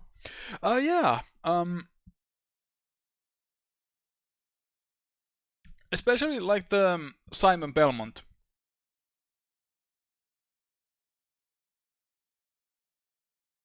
Simon Belmont. I've been wondering about it. That why he looks like a mountain climber is probably this is just my speculation, but it might be because the people saw like some material from Castlevania games, and Castlevania, the actual castle, is on a mountain. So maybe they thought that okay, maybe this Simon guy is a mountain climber. He climbs the mountains. That's just my speculation. Is that why you drew that Simon-like character in your horror protagonists? Who? Do you mean the... Let me see if I have the art on hand.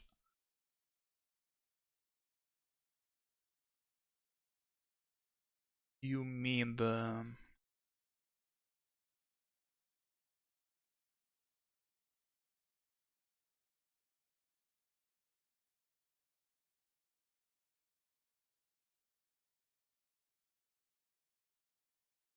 I heard that Archie's Mega Man comics are getting a reprint. Awesome.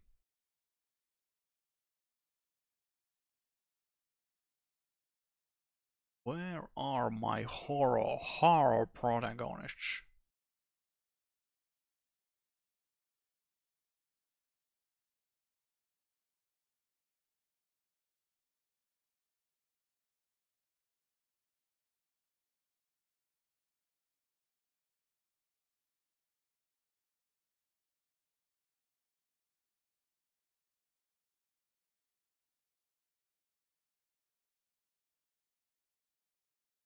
Did you mean this guy?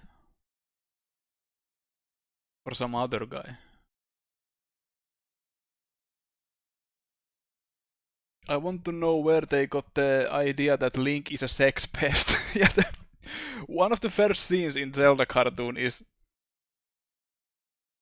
that Link just stumbles upon the Zelda's room and immediately, oh yes, smooching time! Must be mistaken. Yeah, you probably mistake it for the actual art of the Simon Belmont I did. For the fun.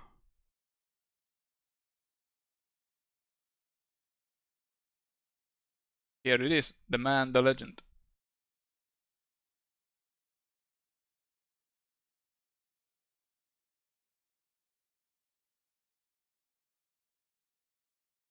Yeah,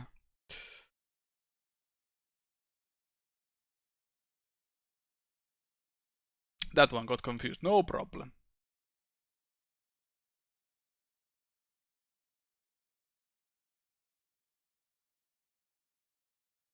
Also, I did actually recognize it at the time how the faceless man just looked like Jax Dwayne. Who that?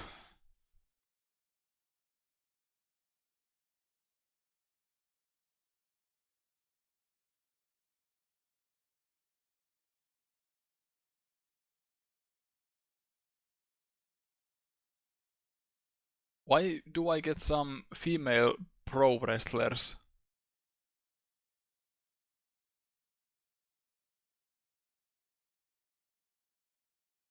on image search? That's probably not the one you mean.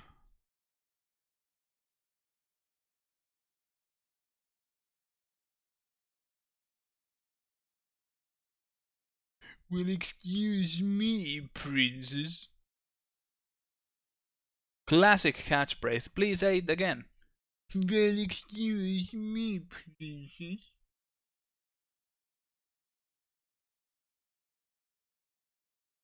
Did Link ever say that to Ganon?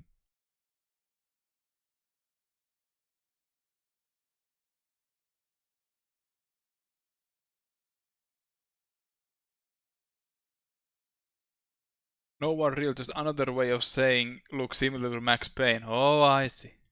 Oh, I see. Please do not be funny in the chat. I will not understand most of the jokes you guys make. And it will only make you look bad and myself.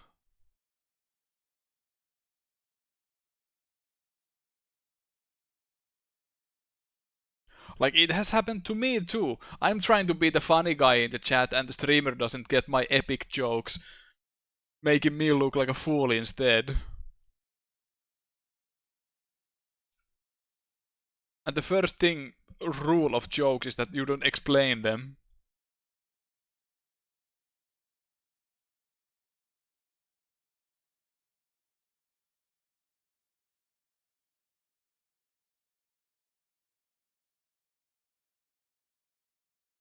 How much speed debuff is when you don't read or speak in your native language? Um,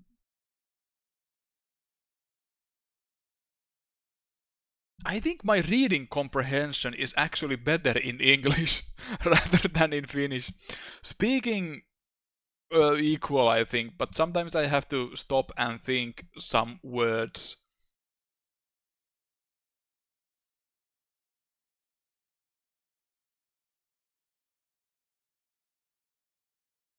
So yeah, not that big of a debuff.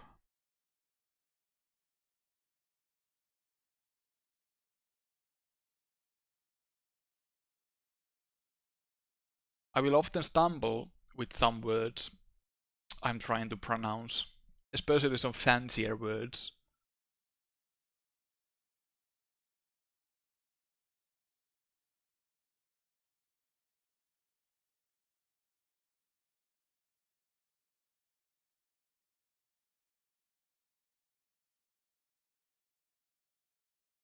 Oh my god, I can't believe Exodus is dead.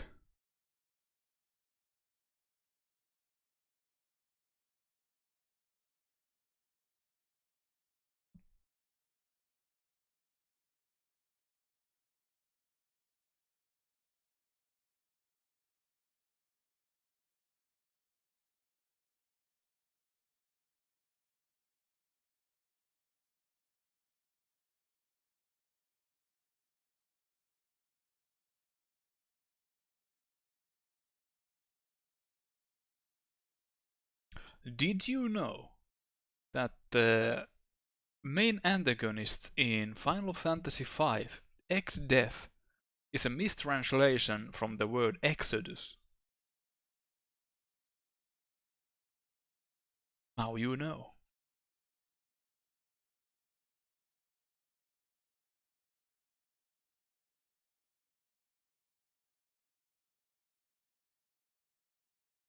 I still think X-Death is one of the coolest names for a villain. Villain.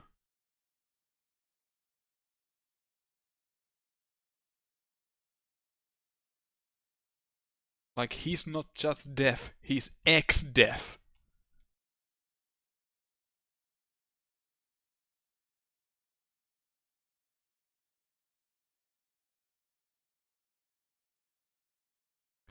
I think that's a mistake of the early ROM hacking scene. But when Xdeath is in Dissidia, is he still called Xdeath? Or is he Exodus nowadays?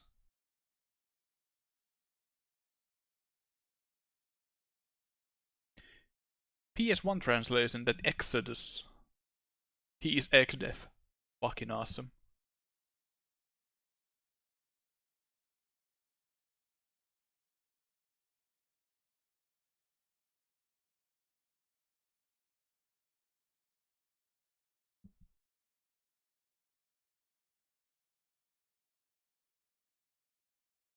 Xdeath in modern stuff. Huh. The literal Jumanji of his name is Exodus.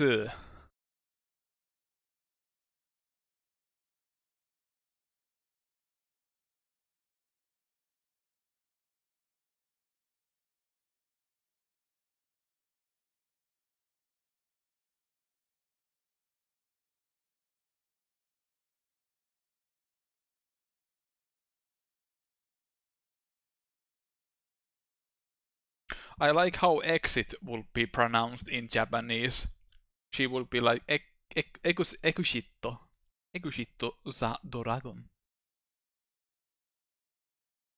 Even though I don't even know if it will be Ekushito za Doragon, because these characters aren't exactly Doragons. They are Ryu, because they are the Asian type of dragons.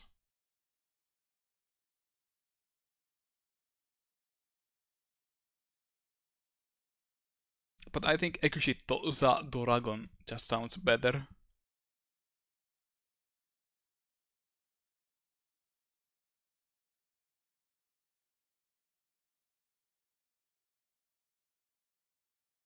Did you know Final Fantasy VII? Final Fantasy V, sorry, I think about Cloud very often. Final Fantasy V is an English version of a Japanese game called Doki Doki Panic. Is it really?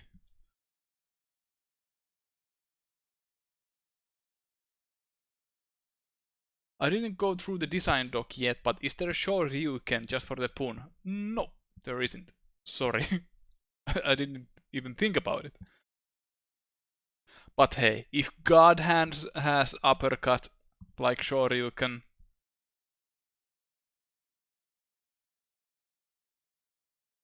then so can Exit the Dragon as a treat. I think of Cloud very often. Actually, I was a big fan of Sephiroth when I was younger. I think he was like the coolest guy. He's my favorite one of my favorite villains of video games. And boy, I was happy because when he was added into Smash Brothers Ultimate. He's so cool. I admire him, Sephiroth.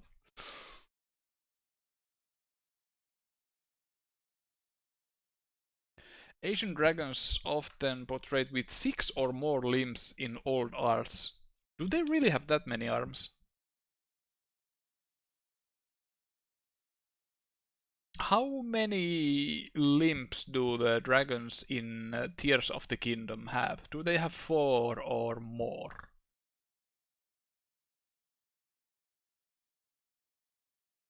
Because they are clearly Asian style dragons.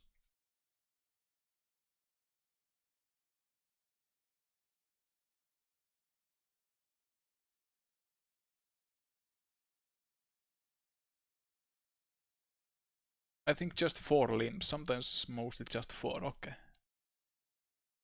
Exit apart from Exodus, she learns her move from video games? Just Exit. Exit is a fan of old school video games. Though in this world, the old school is like the modern stuff. I think it's funny little lore thing that even though they live very frugal lives, they still have like Game Boy Advance like consoles there,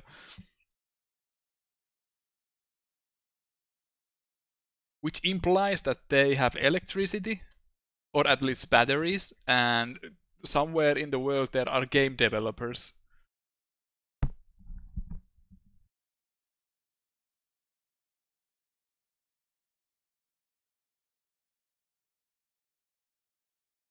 I'm looking at the screenshot of the Thunder Dragon at it. It has at least 6. Oh.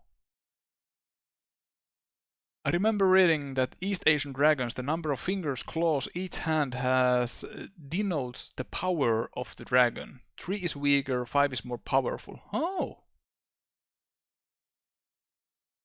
Exit has 100 games in one GBA cards and one of those broken knockoff Pokemon cards too.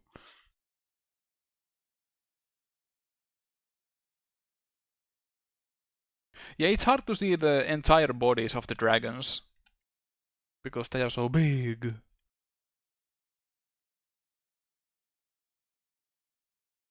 And in a hurry to shoot arrows into their eyes.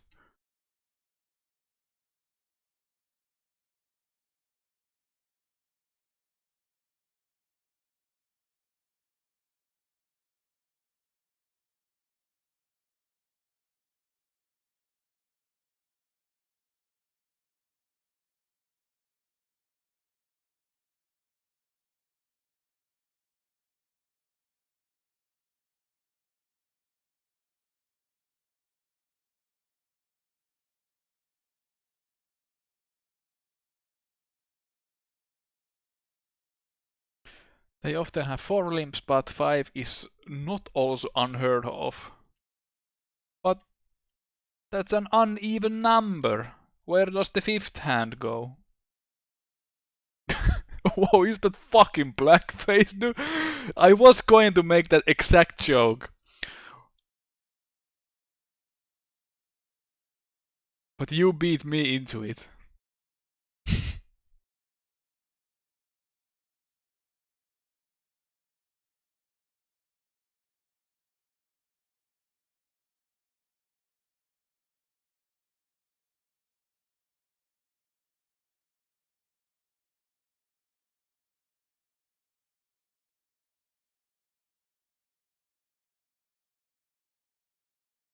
No, I am an actual demon.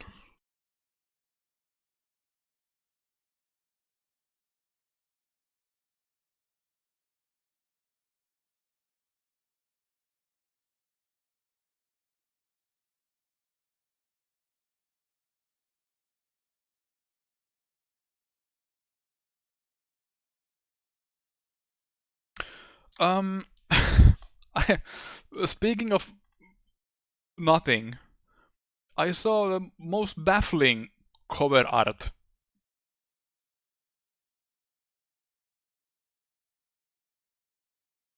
of some sort of video game called Enterprise. I was trying to I was trying to understand what the hell is going on in this one. Like, is the alien tripping the pilot guy while pondering about the orb?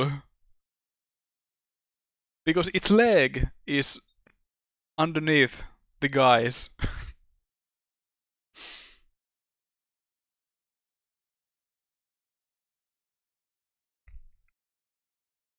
Hmm. The scale is broken. I should have 2 of these. That's what it sounds like.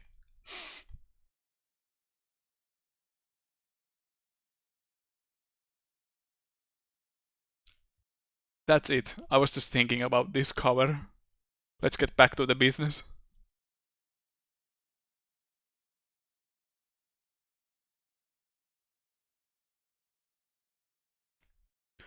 One of the streams I would like to do is checking out different kinds of video game cover art like that and talk about them and trying to understand the beautiness of them. I will take like a reader or a chatter submissions too. Because it's very fun.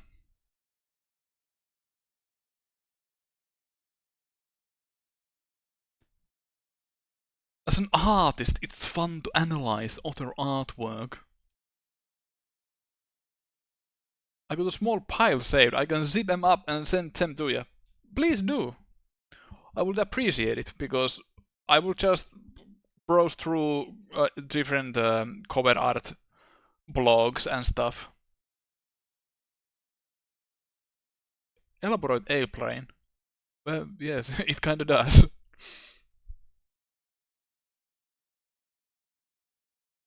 What is that little book he has? What has he written in there?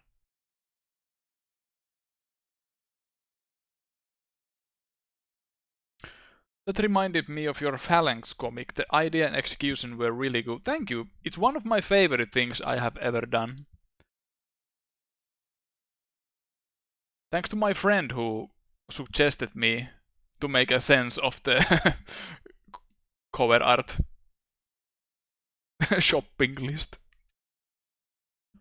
Need to buy some space milk. Space eggs?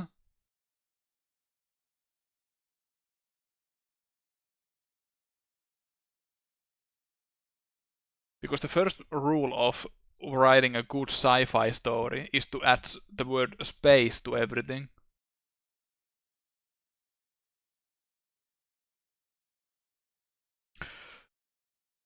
Space butter. Mega Man 2 North American cover is another game of telephone 2. Like somebody described Mega Man having a shooting arm gun and the artist drew him as holding a gun than his arm cannon. Classic. Space. We are not just going into space, we are going into super space.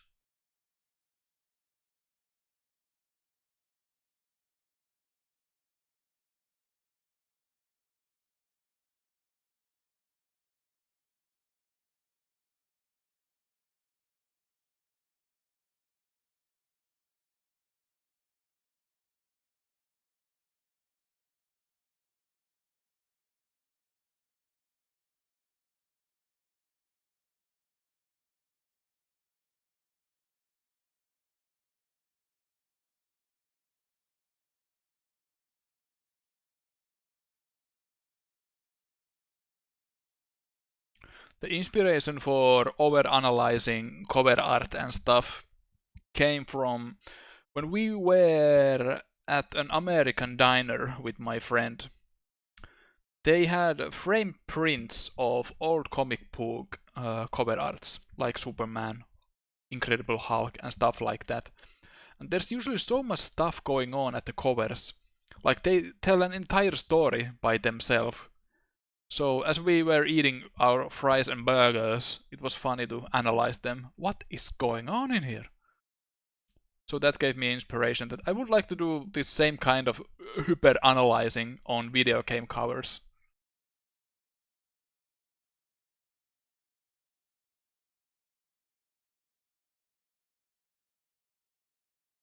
So maybe sometime. I will have to collect some good art first. And maybe talk about some of my favorite cover arts. Stuff like original GameCube version of Resident Evil 4 in Europe, not the North American version, which is actually fucking shit. It's horrible.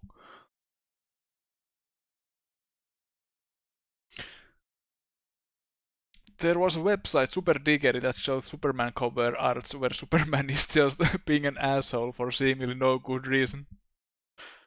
Please, Superman, we are all very thirsty.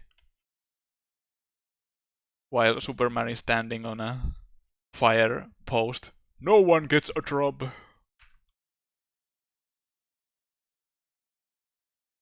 Would you consider tabletop RPG covers like MERP? Can you link me this MERP so I can decide? But probably yes.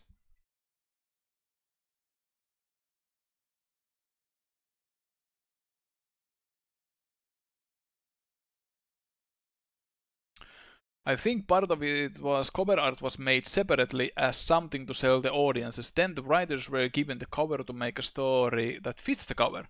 You think it's in that order? Because I don't know. But I guess it would make sense because sometimes the covers were really separate from the actual stories. But I really wouldn't put past it. Sounds kinda makes sense.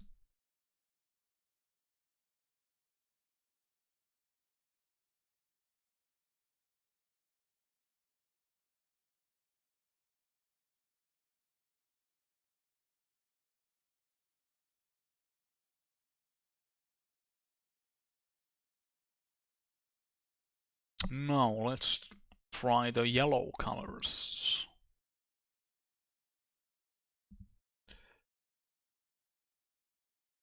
Sounds weird enough to be believable, but I don't know the industry. Middle-aged role-playing. It's not scuffle, but some of the art became a bit uncanny after Jackson's movies. I find them interesting, that's all. Okay. But sure, any kind of art like that is interesting. So sure, I could. My original idea, my one of my New Year's resolutions was that I'd do a YouTube series where I go through different kinds of game cover arts, one per each episode. But I am the laziest guy doing videos, so making a stream. Excuse me, my constant burping.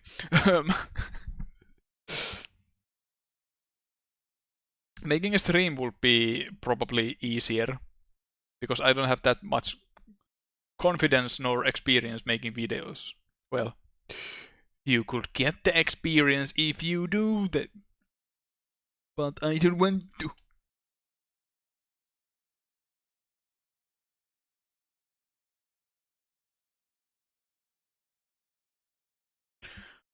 Tabletop RPG covers are technically game covers. No, yeah, just the medium is different.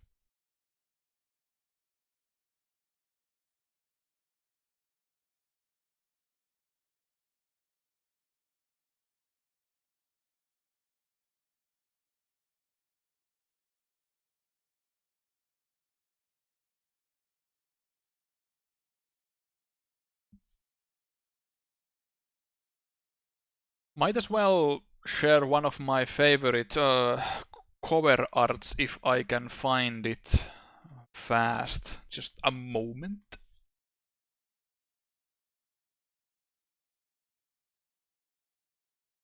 Hmm.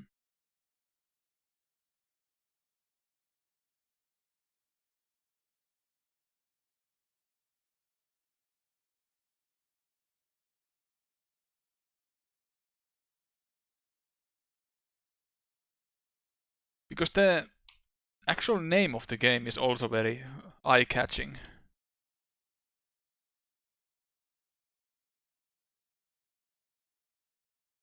Hmm.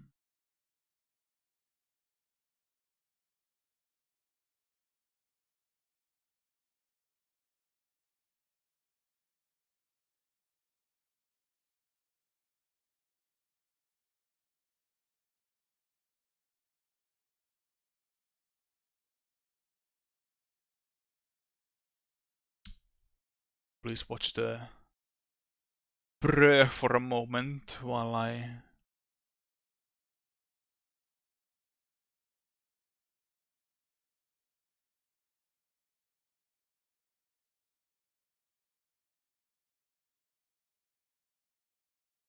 This cover art from a video game. Jesus! Kyofu no Biomonster. It's very 80s, but I love it. It's very cool.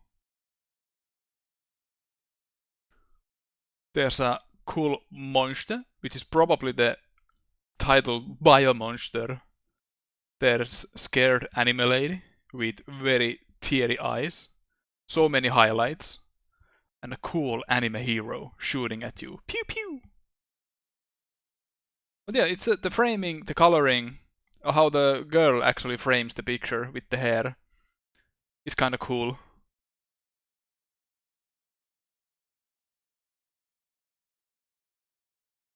And the monster's design is very 80s because for some reason back then the monsters always look like that, like let's put million teeth, very scary, very sharp. Oh yeah, this she has like actual space in her hair. Very nice design choice. And to think that most of this is like hand drawn and colored. Like I can see that the stars in the hair are actually from droplets when you take a toothbrush and very good, very good. Like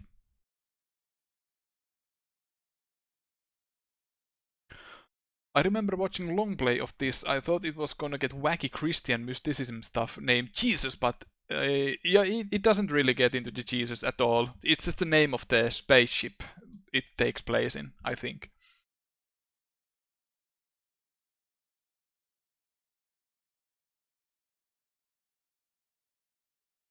Oh yeah, this is pretty one of my favorite cover arts of a game I haven't actually played. It's a visual novel type of game, very story heavy. I think it has a English translation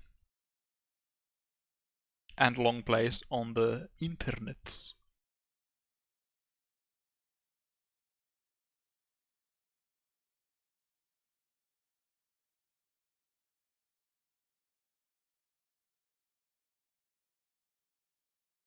Famicom era adventure game does have an English translation. Great.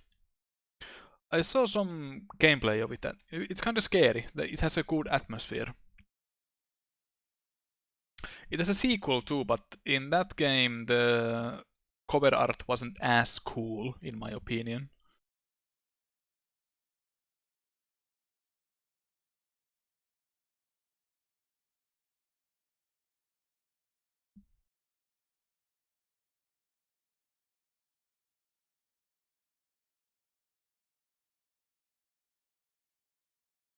But yeah, I'll save the rest for the actual stream when I talk about those cover arts.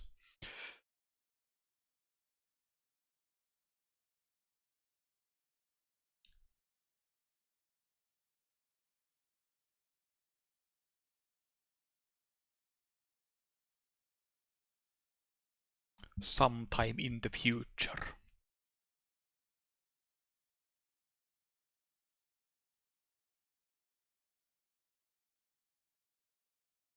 Actually, speaking of those cool covers, the PC98 has some absolute bangers. Gotta share those when you take submissions. You can share them like right now. Send them into my DMs and I can start making my collection.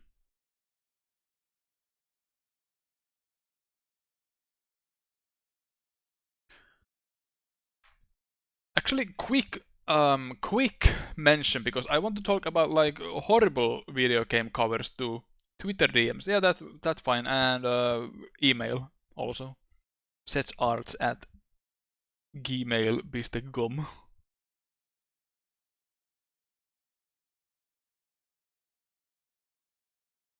Actually, the most horrible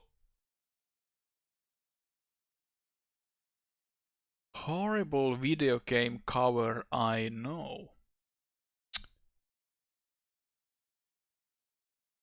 I don't know if this is the actual one, but it's close enough. This fucking thing.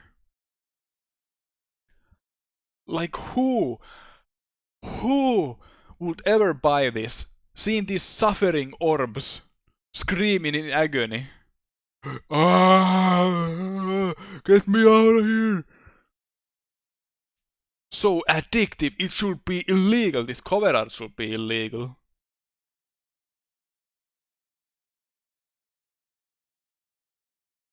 This is scary. Like actual hell.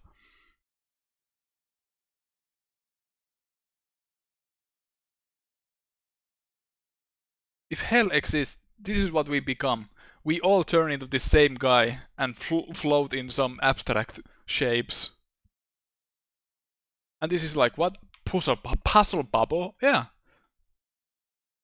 if my image search is correct, this is the Japanese cover.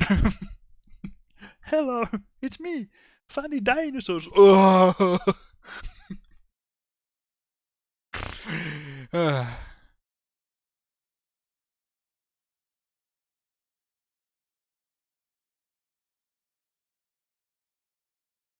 Actually, one more. One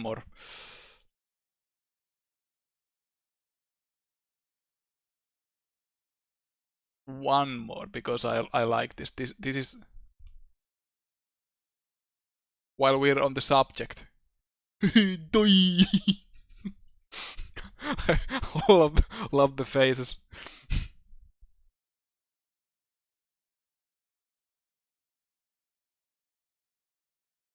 Hey Marty, can you draw Pabble? I guess I can. Doi.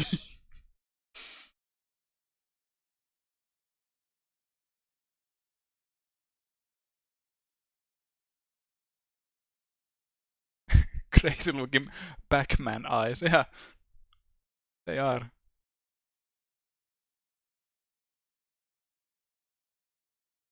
This edition also includes the original Bubble game. Nice, thanks. I will buy your game now. I won't play this Bubble Revolution, but I will play the original. Thank you very much. Go away, you terrible. You are not terrible. You are good. You are terrible. You are not terrible. You are a good art. Oh wait, this is my own. I'm more shocked by the title name design. That O replacement with the revolution is pretty bad. Yeah, it just looks like revolution.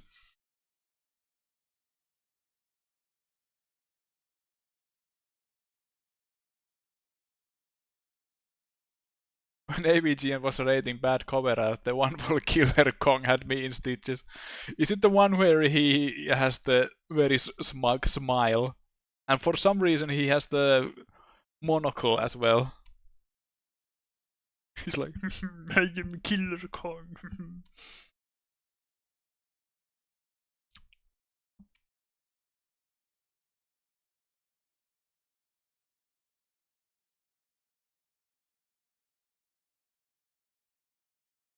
But yeah, a reminder, my art streams, even if they are in here or in a Finnish channel, they are always like this. I always get sidetracked because it's fun. Drawing is never the main focus of these streams.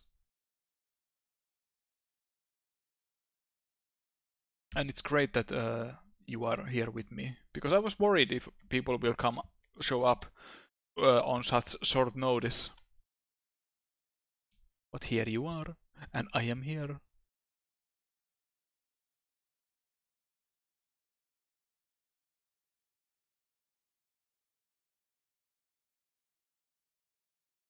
Oh yeah, when I draw with pen and paper, I usually include the speech bubbles. But this time I wanted to try drawing the speech bubbles afterwards, so that I can shape the text in any form I can. I don't have to like stuff them into tight spaces.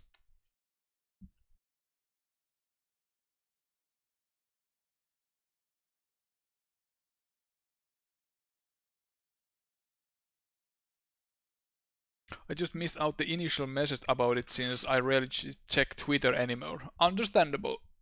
I didn't make any posts anywhere else than Twitter. But if you follow me on YouTube, you probably get the notice because I make the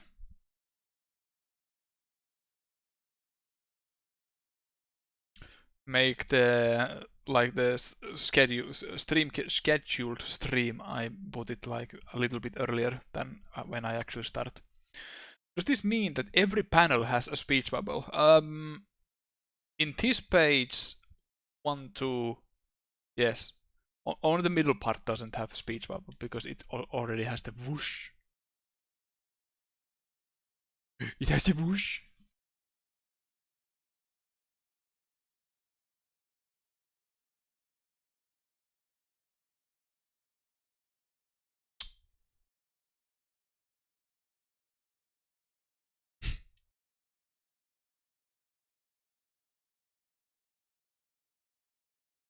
Exodus continues being the mother of the year, all years. Foster mother.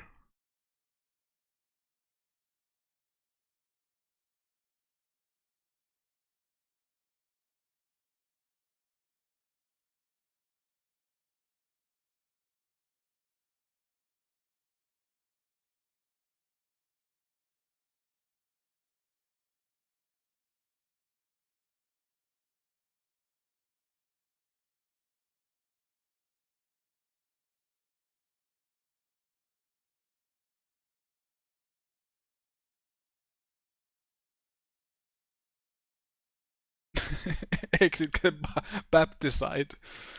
Bapticide.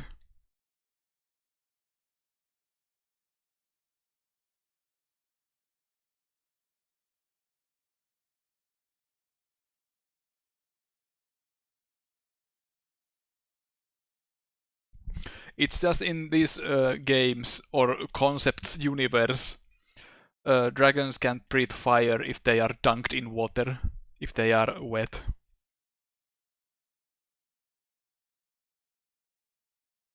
I was thinking that this would like be some beginning of a trauma that Exit wouldn't like water because in that water one comic she has trouble being in bath because she just doesn't inherently like water because of this fun experience.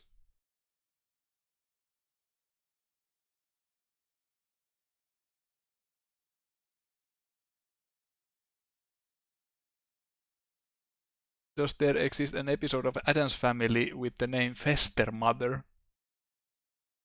I wouldn't put it past it. It sounds like some episode title they would do, especially in the newer series.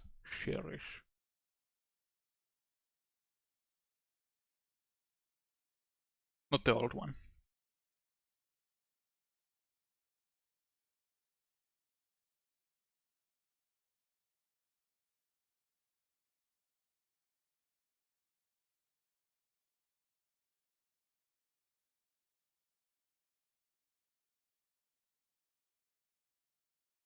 Speedrun giving trauma.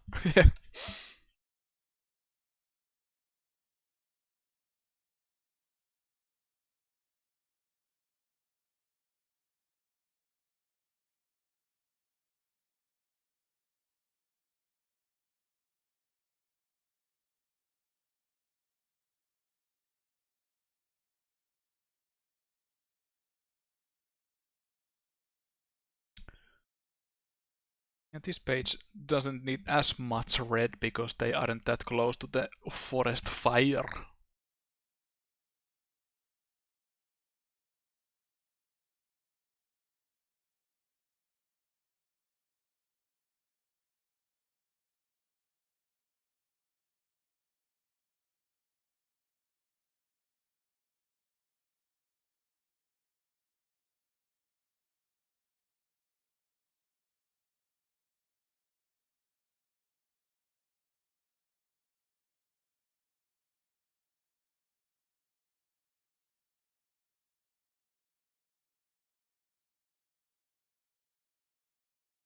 But yeah, this is the third Exit the Dragon prequel comics I've been working on.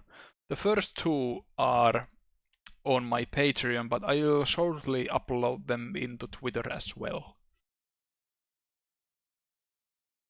Usually the stuff are 1 month exclusives until I upload them elsewhere.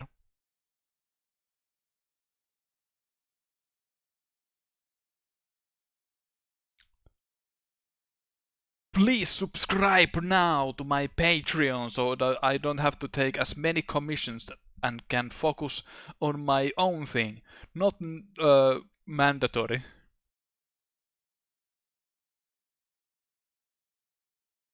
Because especially in these trying times when Nintendo Switch 2 costs like entire house house worth of money.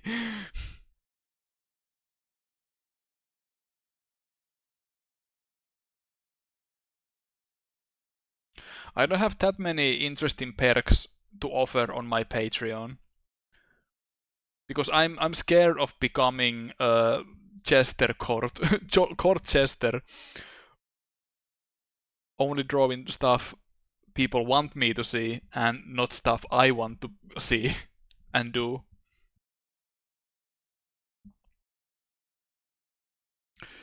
I don't know what would be the proper adjective, but were the tree outlines for this also Sakai inspired? Actually, no. These trees are how I usually draw trees in my comics. These are my own devising.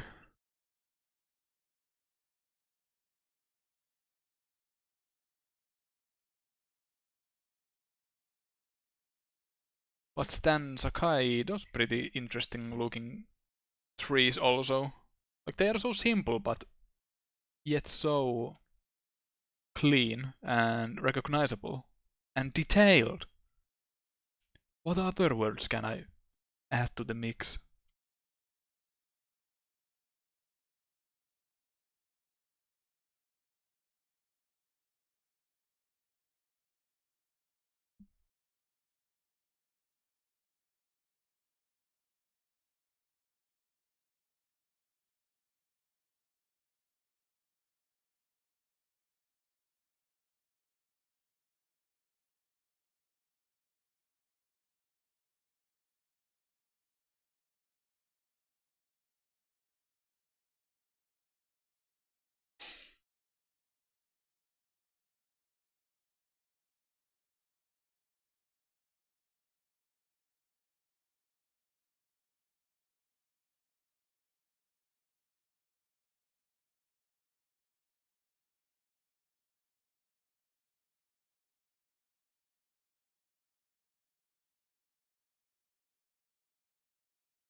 Oh yeah, even if you don't subscribe to the Patreon, I still recommend you to follow me there because there might be some stuff that won't get uploaded anywhere else. And you can also, even if you aren't a subscriber, you can take part into the polls, the flavor of the month stuff.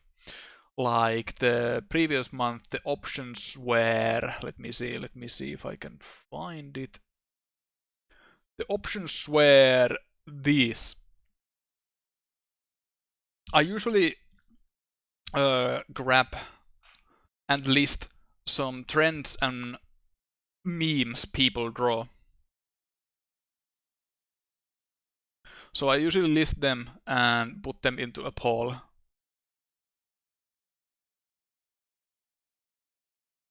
And the best winner gets drawn in with my usually my own characters or someone else I think is suitable for them. If they are stuff like in this case the Hex Maniac isn't really a character I can draw in any other way than just the character. But yeah, it's pretty fun because I don't usually draw flavor of the month stuff like trendy stuff. I don't take part in latest trends. But in Patreon it's alright.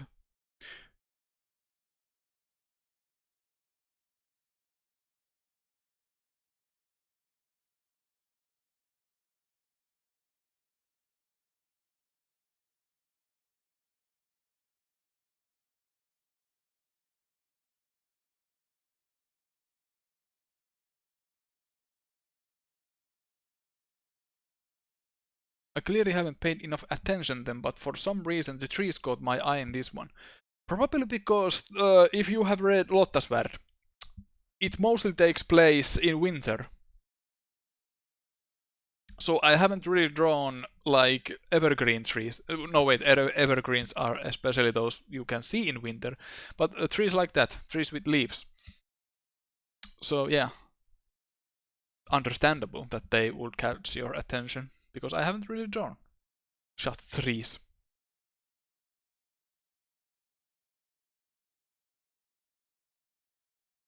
One of the writers of Sonic Boom was bummed when he found out too late that there has been an episode titled The Last Resort in every Sonic cartoon besides Said AM. Boom had a resort-themed episode.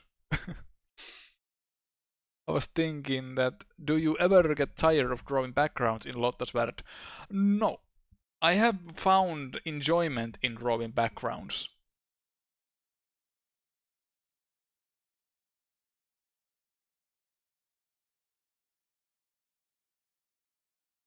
Like, I actually get kind of bored of drawing just the characters. Like, okay, here's a character's face talking, and I want to mix the pot a little bit and draw different angles. Like, okay, here's a full body shot, and here's some background will be great.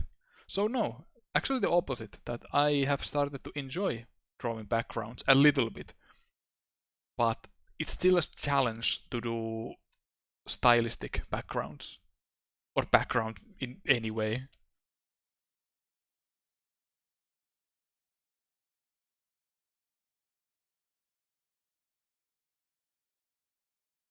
Since there's so much variety in backgrounds for winter in Finland. Yeah, I usually, depending on the weather, if it's snowing, if it's clear weather, if it's night, I usually draw the trees a little bit differently with different shadings, so it doesn't get that boring.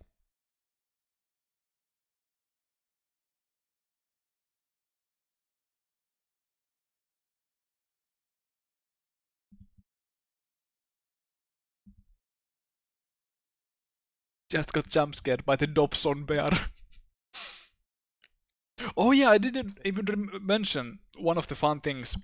I once had a dream that I changed my back-headed OC or the self-insert character into the Dobson bear. and my reasoning was like, well, he isn't around using it anymore. Why can't I use it?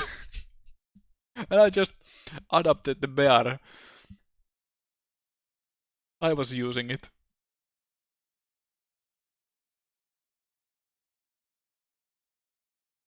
I was planning actually to do an illustration.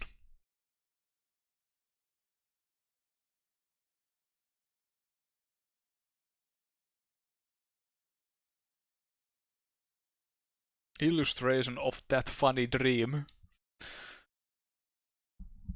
Helle's flashback seems to have evergreens, but I probably been too engrossed by the story to notice. That's pretty common thing. I also noticed that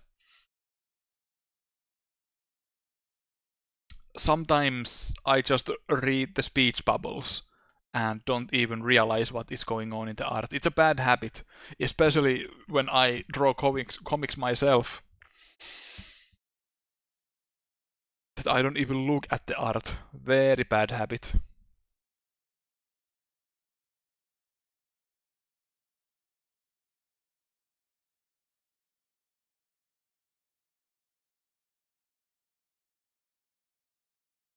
I'm almost nostalgic for Dobson at this point.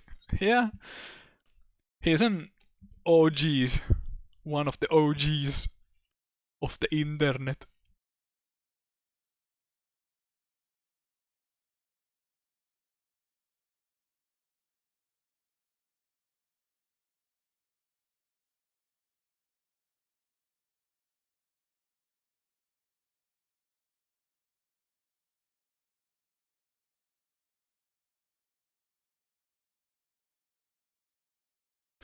And speaking of Dobson, one of the other characters of the internet, it's insane to think that,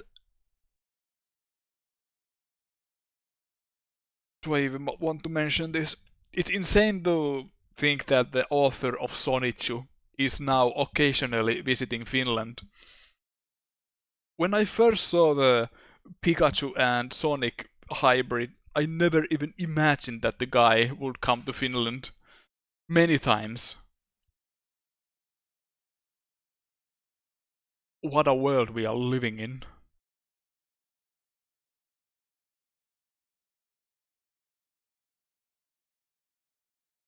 No way, really? Yeah, yeah, yeah.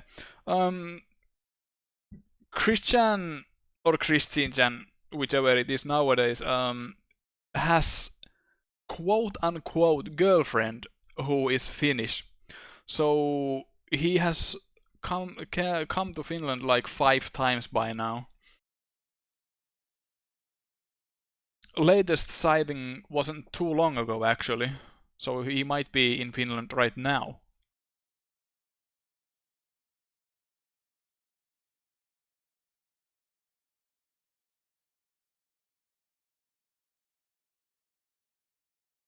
Funny stuff, really.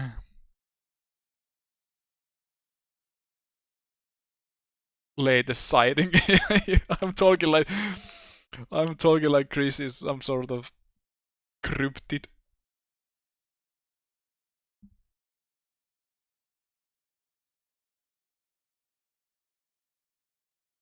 It feels really weird that I've been in the same spaces as Christian. Insane.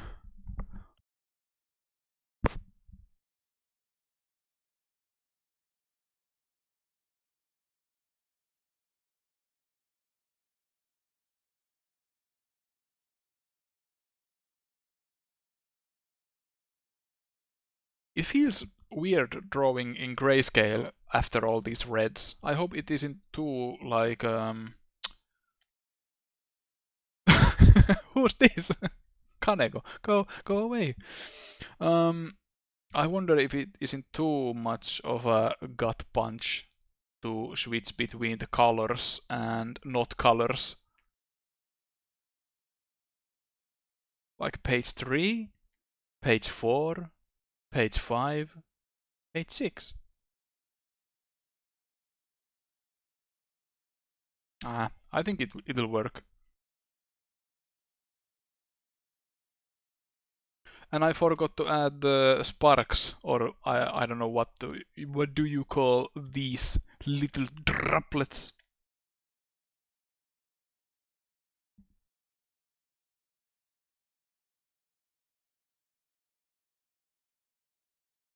And I might like post process way add some more yellow and red tones to this color palette.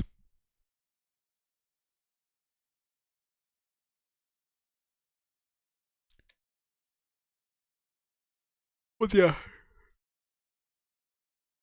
chat seems to be alright with the colors. And has chat ever been wrong?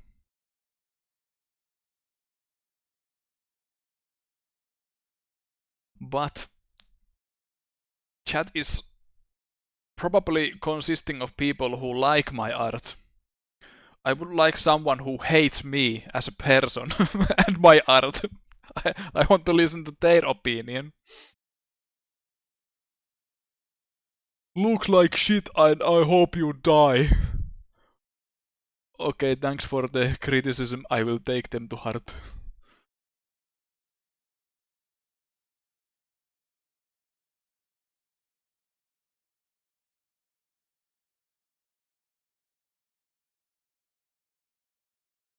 Look like shit. Ebin.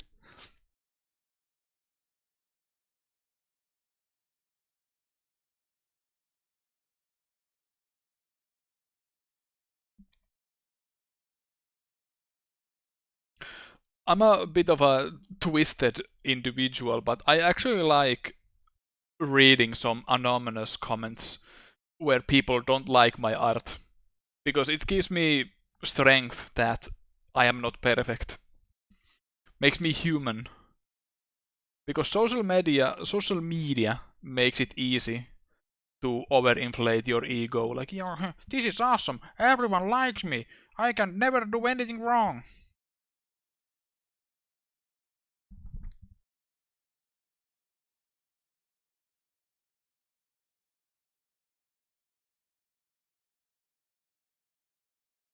Even the most nastiest comments that aren't exactly criticisms give some sort of relief for me.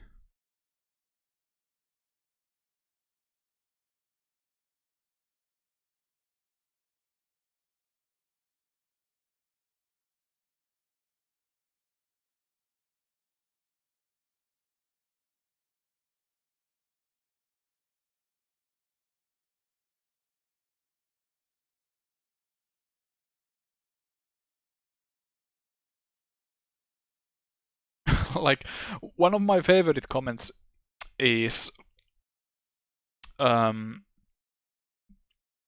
I don't remember the exact quote, but it went something like his art honestly sucks and he is a really the woe is me type of artist. Which at the time when the comic was the post was made probably was kind of true when I was more active voicing my opinions on social media. So I understand where he got the impression from. Oh, in that case, you suck! Not really. Sorry, that was me.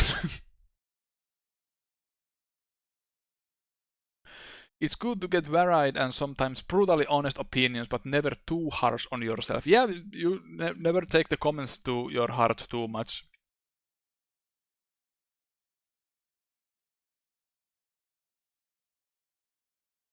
But it's so easy to surround yourself with people who only like you and everything you do in social media.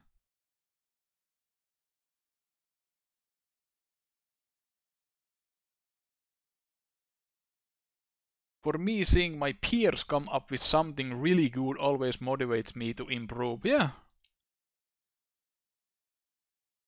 artists who inspire other artists is great. Well, not just artists, but like people who inspire other people in general.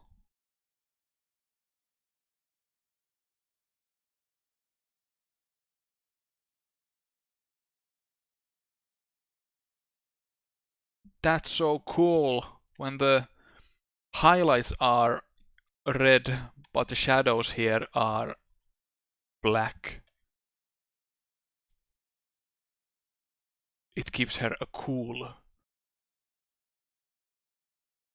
feeling. I am talking like in the video game hack and slash furry.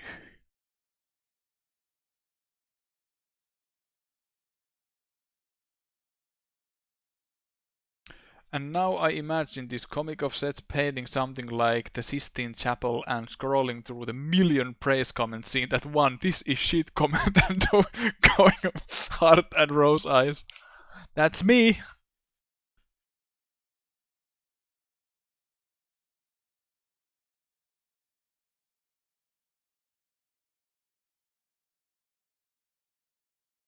Oh hey, this is a pretty cool art stream. Why is Andrew Dobson staring at me? What do you mean? That had never happened. It's me.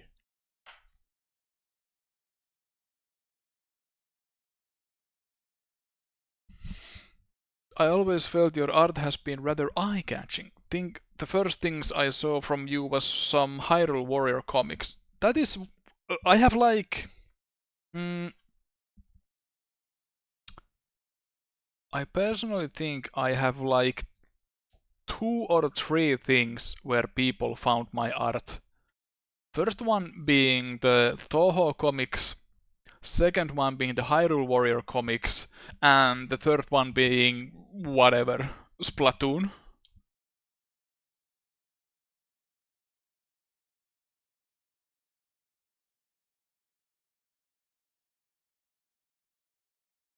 It's usually those three people mention that they were their first introduction to my stuff.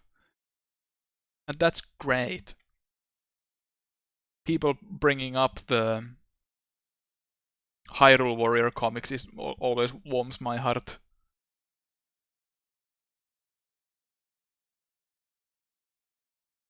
What about your Garfield memes?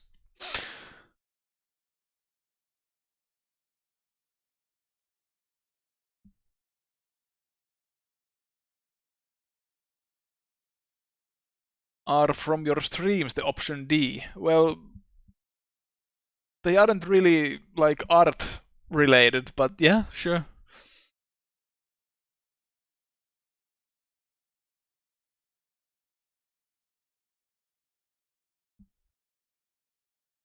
But yeah, no one has ever come to me like, I found your Garfield memes. Good stuff. Please drop more.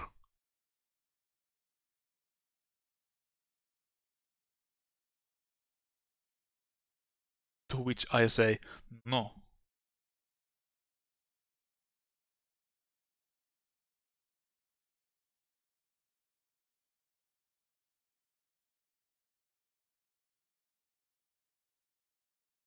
No.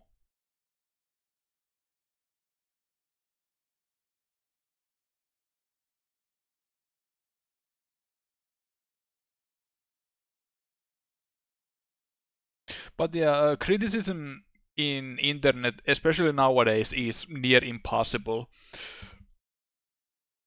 Like, even if I see art on internet or Twitter or X that has clear mistake, like the um, hands are the wrong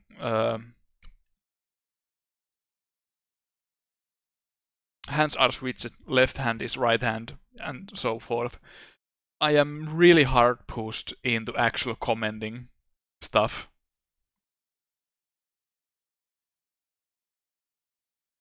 If I do, I might send them a DM that did you notice?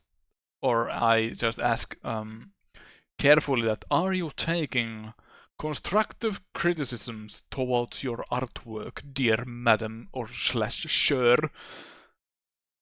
If you do, here are my suggestions for improvements. Yours truly, me.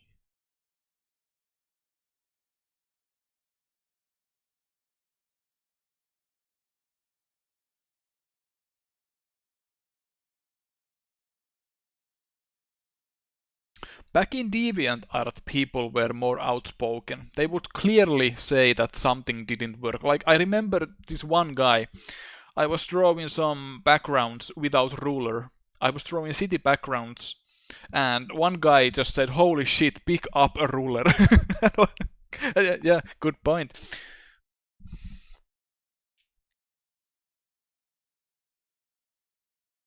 Such brutal honesty was kind of fun. You can't get that kind of comment from nowadays. Though, if you have some sort of haters, probably then.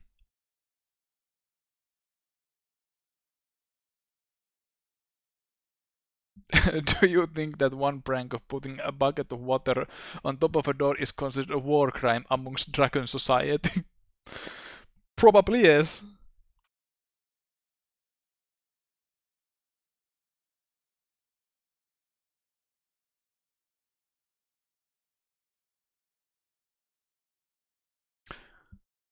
Think nowadays people would say something like this is AI and cringe. Where's the lie?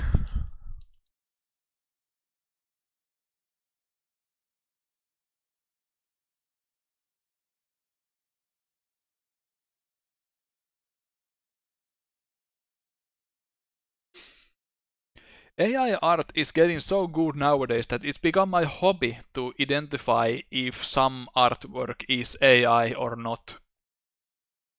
Seeing the posting patterns of the artist, if they post very frequently and their subjects are like girl standing against a white background, I am looking at the artwork really closely to notify any mishaps a human wouldn't make.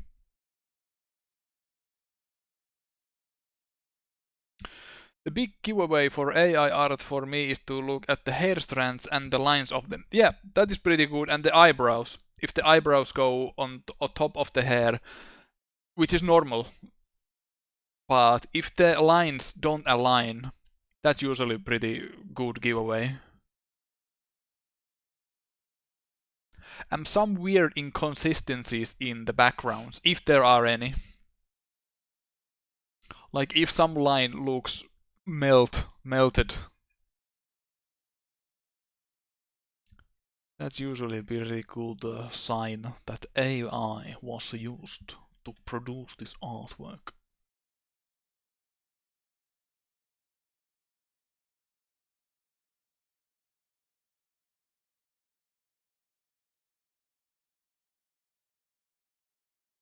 But you are probably sick of about this subject, so let's talk about Switch 2 and how expensive it is.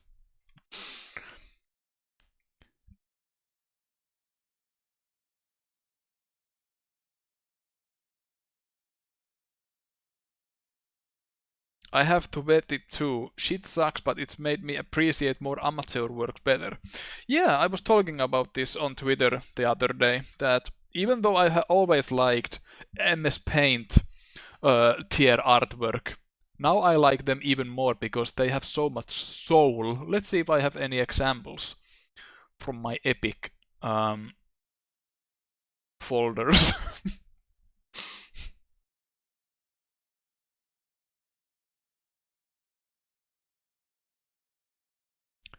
That is just one of the many examples.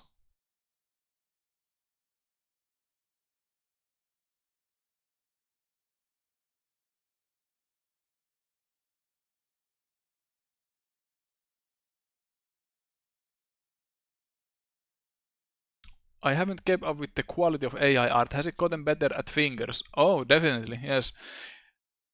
Depends on the model you use, but yeah, it has gotten pretty good at hands. Better than what I can do.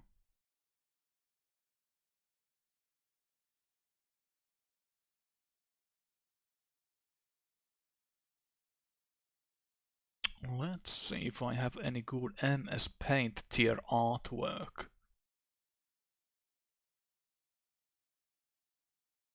This isn't MS Paint, but I like it. It looks so goofy. Yum yum cake!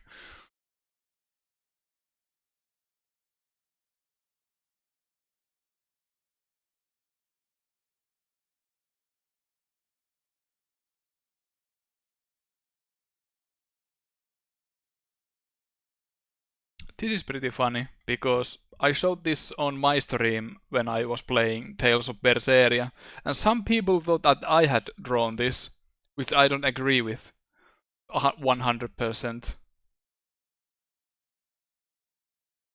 But I can see some similarities with the expressions.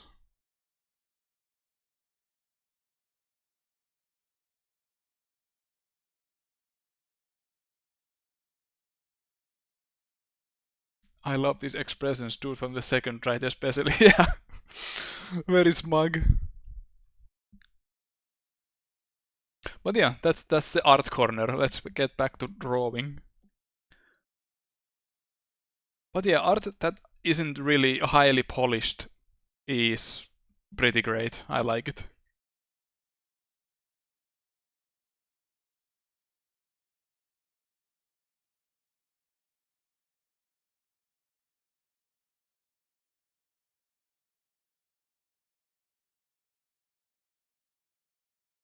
I should retweet more art, such art I like.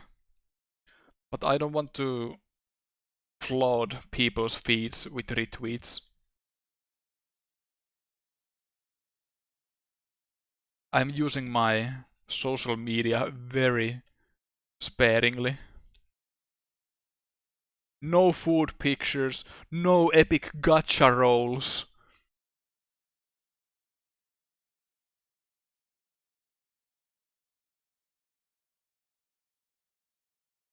No meltdowns.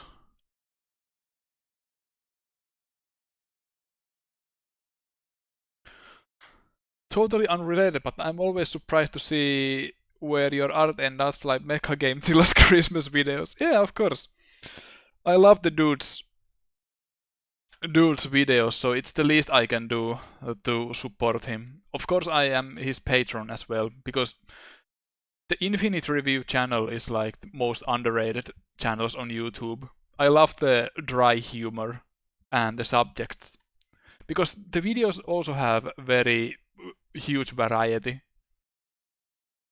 Sometimes he talks about some obscure game shows, and then he talks about some childhood memories of playing Super Mario Land on a Game Boy. Very great channel. Infinite Review. Please check it out. I'll link it.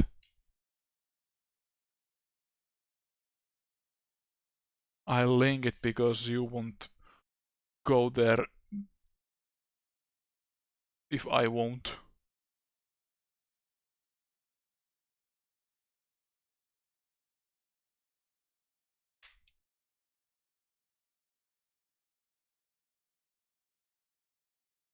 But yeah, I've done Christmas special illustrations for the Christmas specials 3 years now. And I always say that if there are any more like new promising artists, feel free to not include my artwork because I've been blessed to have been included twice and now thrice already.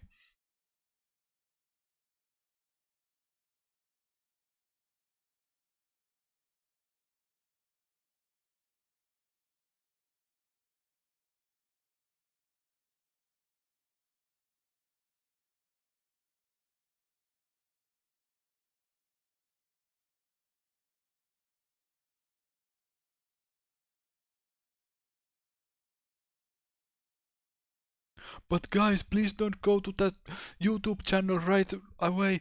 Please stay here for a moment. I am still streaming for about an hour probably.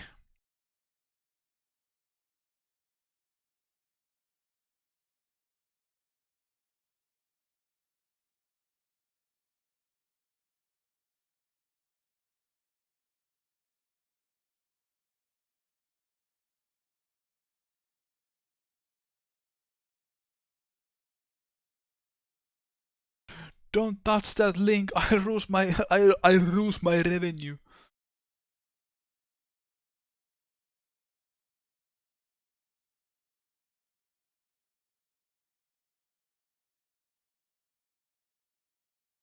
God, she's so cool.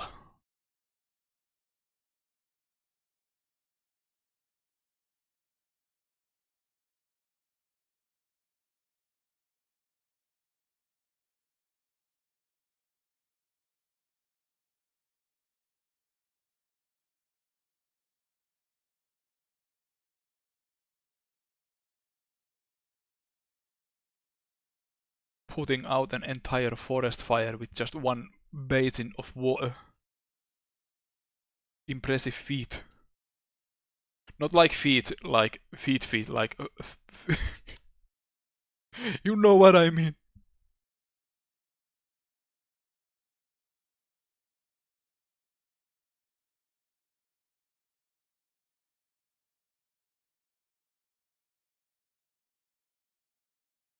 I like reading this comic without the speech bubbles. Great, I don't even have to add the dialogue. Imagine them yourself. Though, if you can tell a story through just expressions and artwork alone, that's pretty amazing feat as well.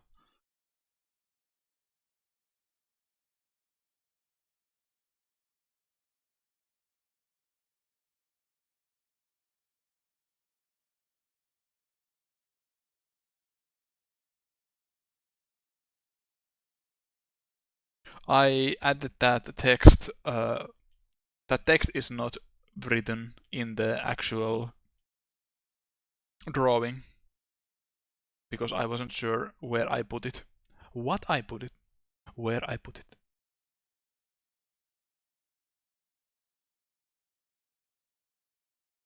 I can even see this page having more dialogue than Um, yeah, it kind of doesn't even need, but this panel will have some.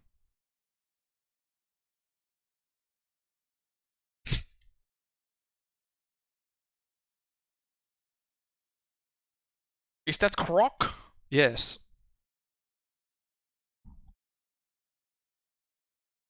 I enjoyed Interstellar 55555. Basically an OVA to Daft Punk with no words but tells the story between the songs and expressions. Oh yeah, wasn't that done by the designs were done by the Leiji Matsumoto, the guy who passed away.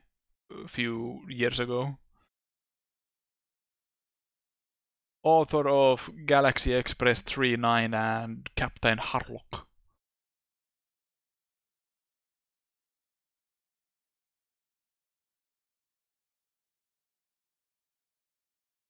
The anime with the blue people who sing that we are blue, yabba dee ba da doo, we are blue. They don't say that.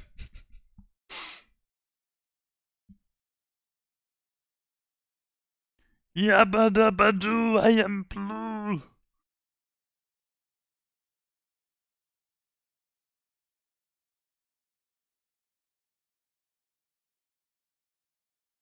What the fuck, Barney? Why am blue?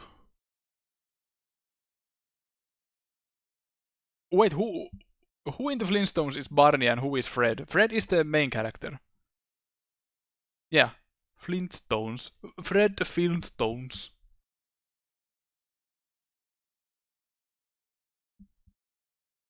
Barney's the short one. Yeah, okay.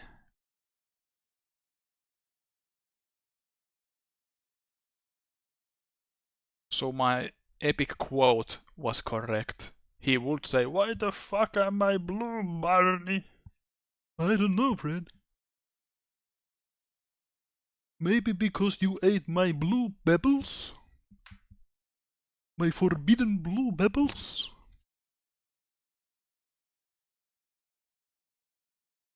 I don't know where this bit is going.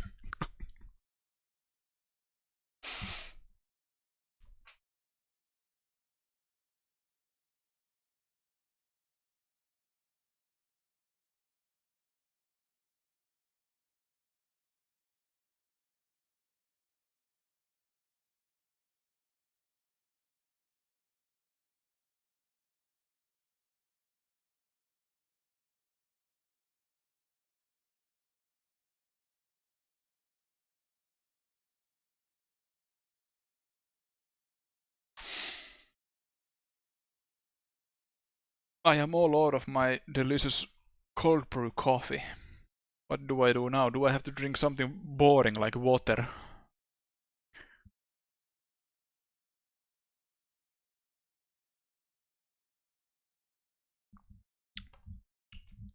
Managed to finish the adventure mode of Diddy Kong Racing during this stream. Oh boy, that was a rare game, alright. How did you beat Whizpig the first time? When you are challenging him with your car?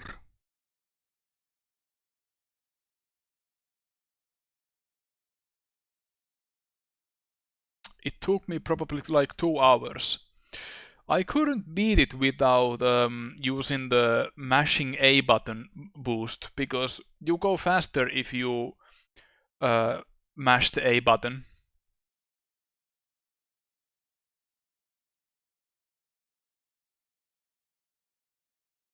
I never beat a Whizbig when I was a kid, so I never saw the last world.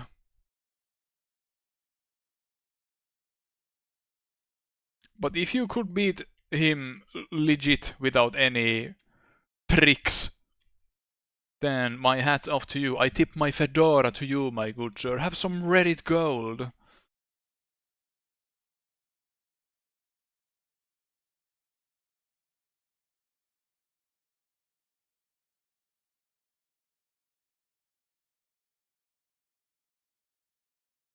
But yeah, it's a fun game. I remember having good memories.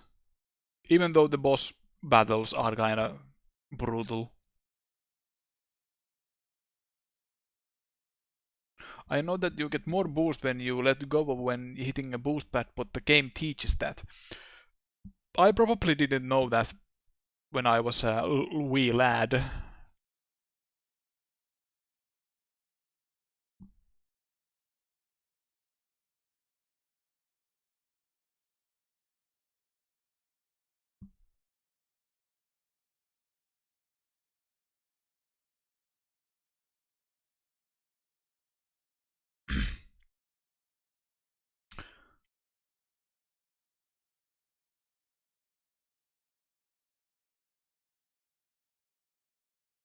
Diddy Kong Racing has one of the best character selection screens. I like the I'm Banjo.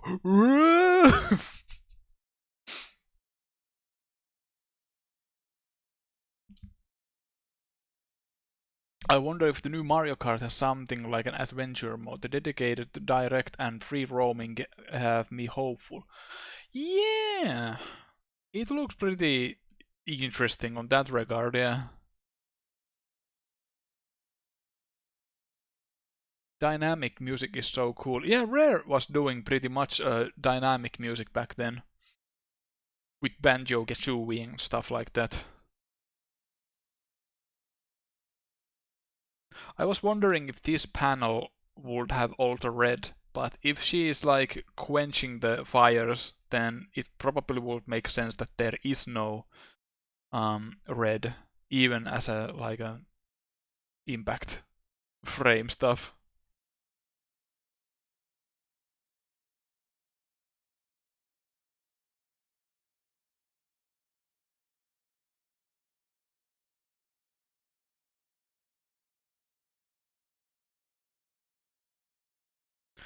Did you ever unlock the rooster character, the drumstick?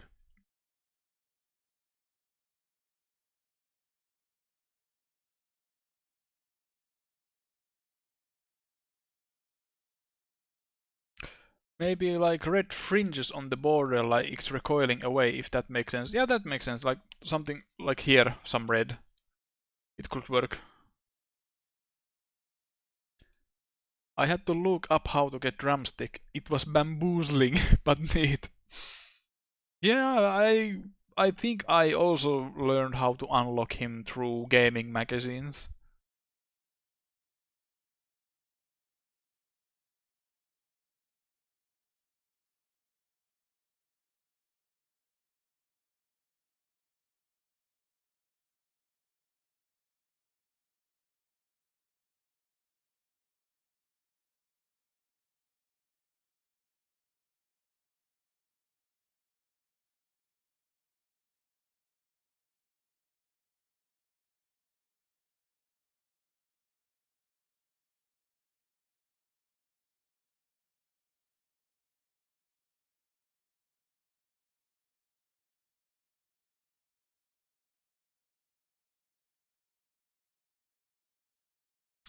Chat, do you have any favorite kung fu or martial art movies? Because I lately watched. No, wait, I talked about this on the previous English stream. Sorry, it's a repeat. But yeah, I watched Kung Fu Hustle and Kung Po almost back to back. Both good on their own way. But what other essentials there are I should watch?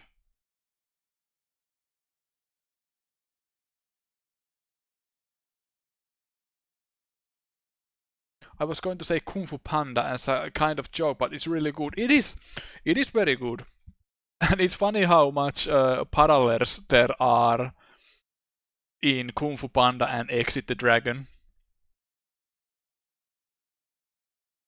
Like the whole prison escape stuff.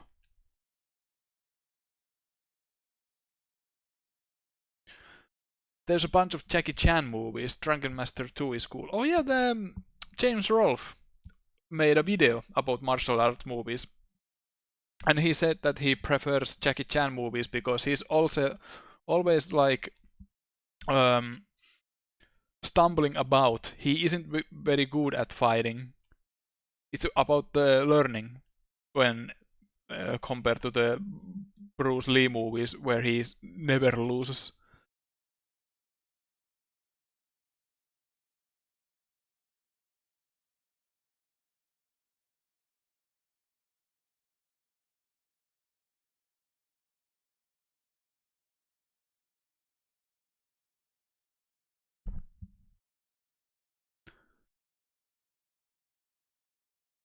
Master of the Flying Guillotine is a great martial art, and I like how it's both fighting and strategy, not just get good in the middle of fight or stuff like that.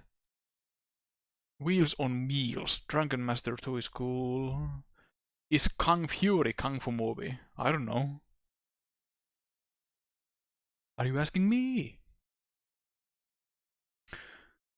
That's a general blind spot for me outside of Kung Fu Panda or Crouching Tiger. Invisible armor is neat and has my favorite battle defeating the ultimate bad guy in Kung Fu movies. Has some issues.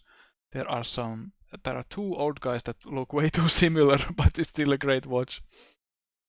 The Raid.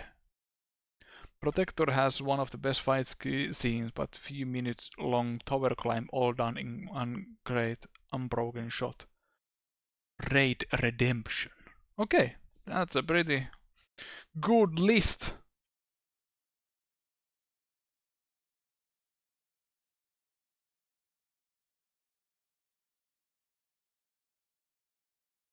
'90s era Jackie Chan's great mix of martial arts prowess and slapstick. Yeah,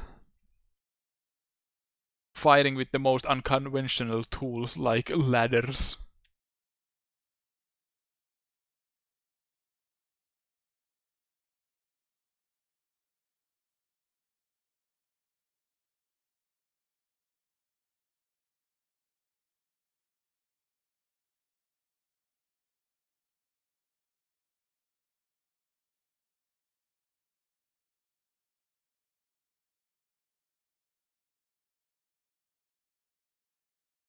While it's good to do some background checks with the stuff you are working on, I don't want to get too hyper focused. So I still have like my own visions for this story. The exquisite stuff.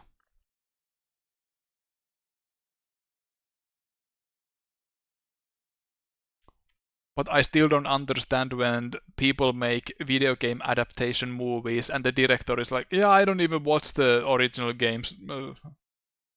I want to do my own thing. Like, okay, you do you.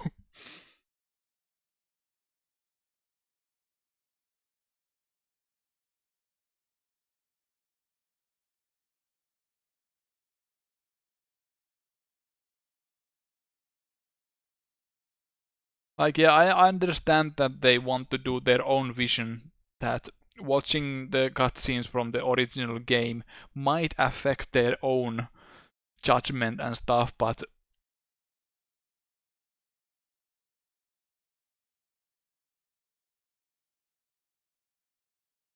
I don't care for new Mario movie, but now I love the old Mario movie for being wild experience.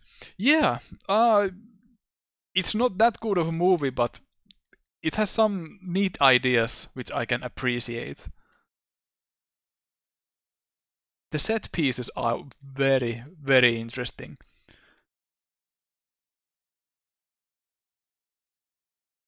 They took a really big gamble back then.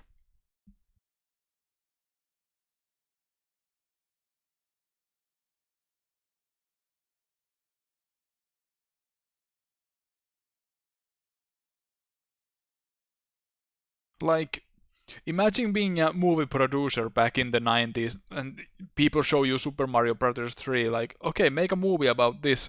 Okay.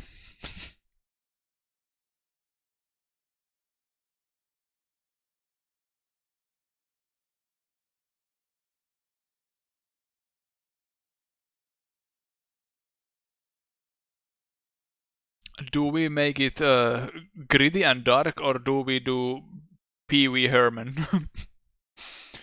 Take your poison. Not pick your poison, just fucking take it.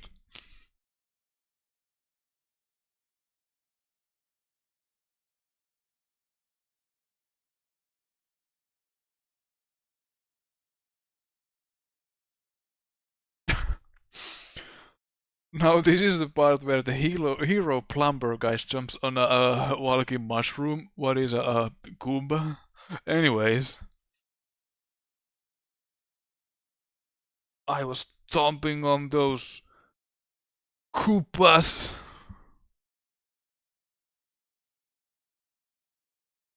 Answer: Grim Dark Pee Wee Herman. Maybe when the license gets into public domain, maybe then. I am going to separate that foot from the tail so they don't get mixed up.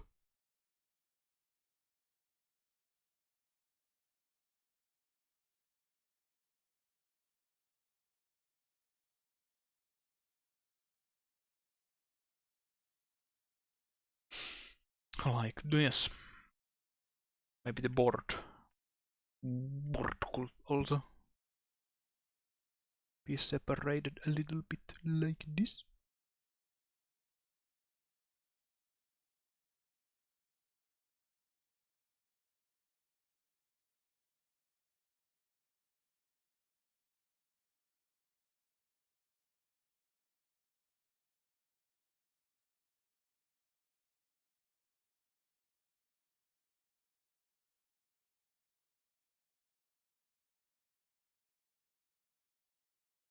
Is the red even same red from the previous pages? Let's see.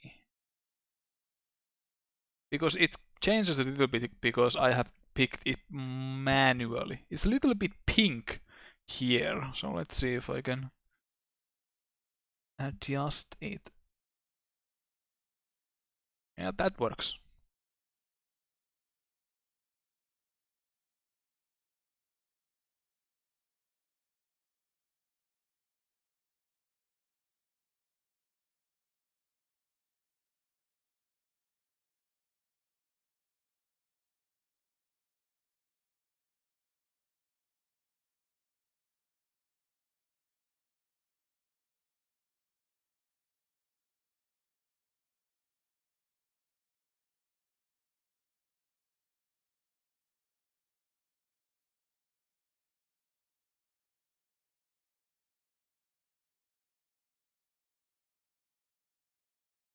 Yeah, this red back lighting works quite well.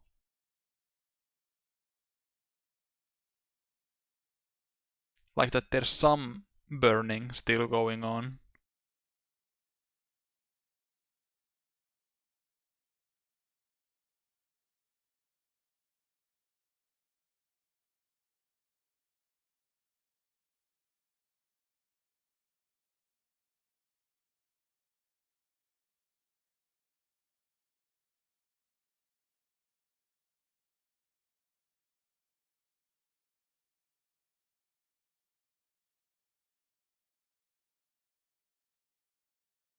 Yes. Maybe some highlight also. Don't know if it's too much, but let's try.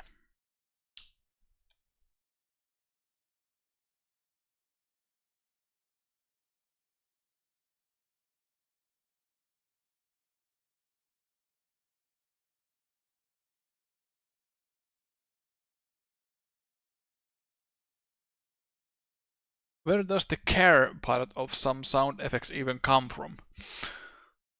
Kerplam, kerplam. I don't know, it just sounds good. Kerplam, kerplam, kerplam. Kersplash.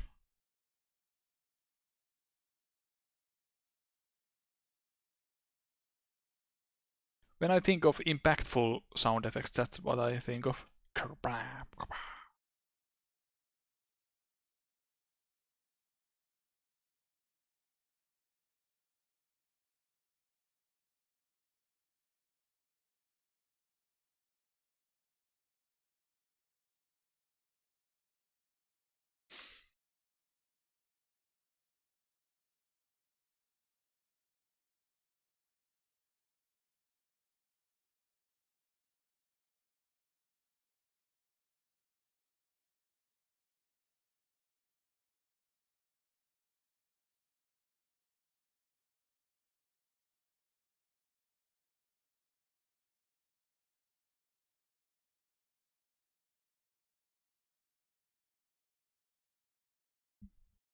I guess it's nice as some sort of prefix if you want to separate the sound effects into two parts like here. Yeah,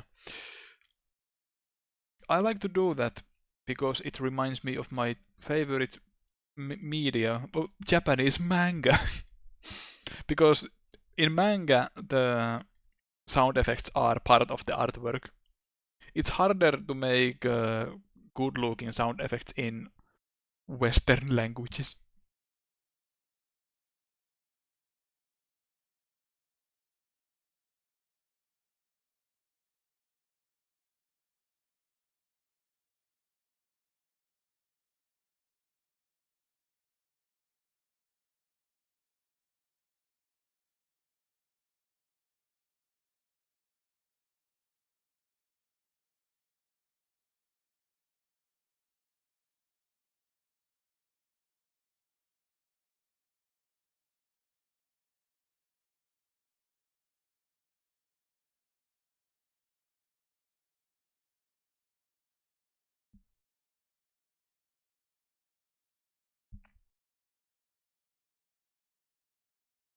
But yeah, I've been considering buying a new drawing monitor. I am nowadays using my first and only one, Wacom Cintiq 13 inches. I don't actually need a new one, but it would be cool to try a bigger one.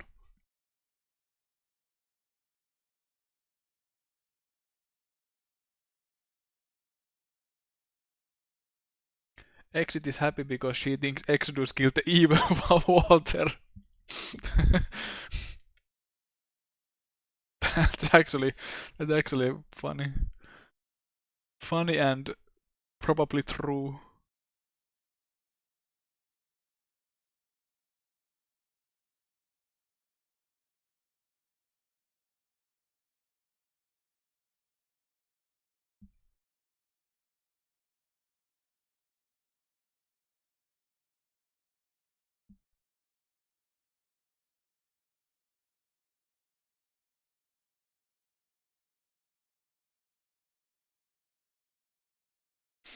But yeah, I have some more ideas. After this, I have some. I'm working. I did some script writing today about.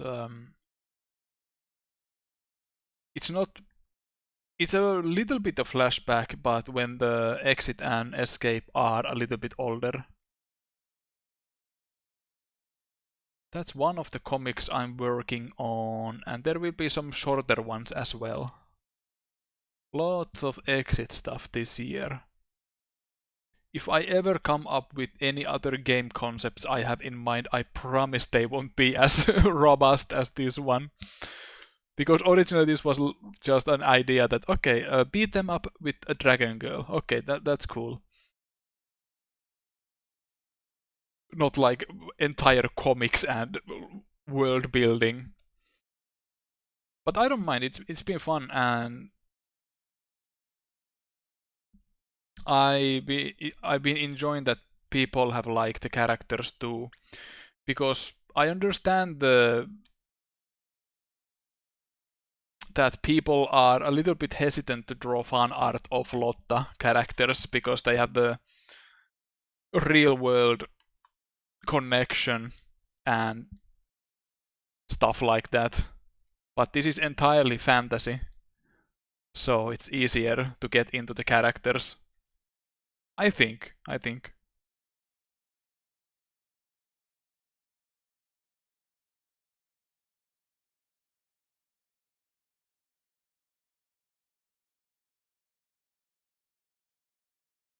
What would you upgrade to a bigger tablet or something like a cool with a cooler pen? All my experience with drawing tablets is the cheap tier stuff. I've been looking at 24-inch QHD Huiom canvas. That would be approximately as expensive as buying a Switch 2 with one game. But I am really stingy with money, so if I don't need it, if my old one works, I don't know if I actually need it. But the problem is that the Wacom drawing tablets are made to last. They just won't break unless I have some sort of accident. Accident with hammer or a big rock. And still you can hear Taimi crying in the corner how it's unfair, it's so unfair. Hey, come on.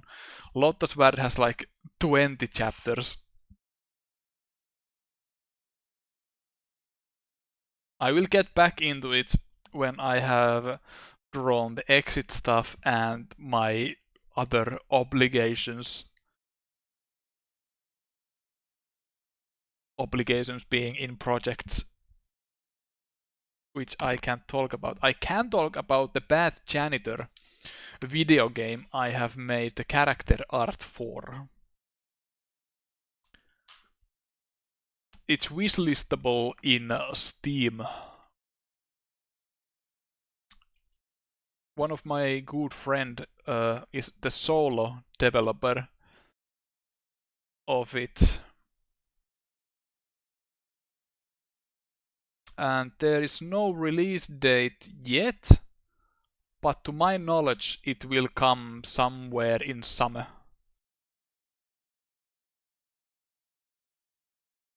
But you didn't hear it from me.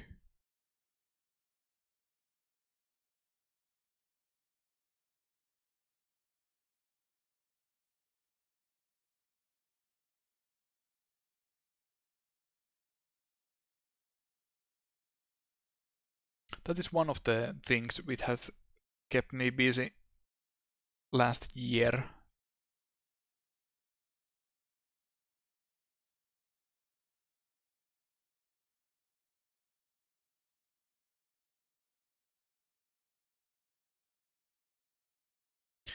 If you think these comics in the context of Exit the Game, would you include them as unlockable extras or in some other way? That is a good question because most of these comics kinda work like there's no actual need. Probably. They just give some character to the characters. So I don't know how these would actually be incorporated into the game itself, because if it's an action game, I wouldn't like there to be like a hell of a lot more of flashback cutscenes. So it's a good question. So probably just as a separate comic released in the manual. Remember those? But also separating story bits outside of the game is not such a good idea, because people might not read them and be like, who is this character? What is their story?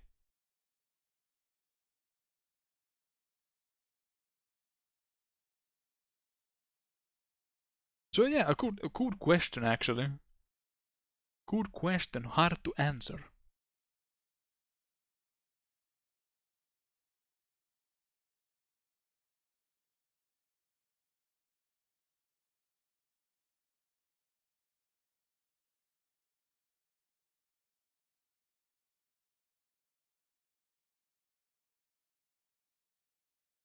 But these short comics are telling about where Exit and Escape came from, and their name origin as well. Escape has a little bit more interesting story, as I said earlier, but Exit's name origin, I can show the last page. It works without the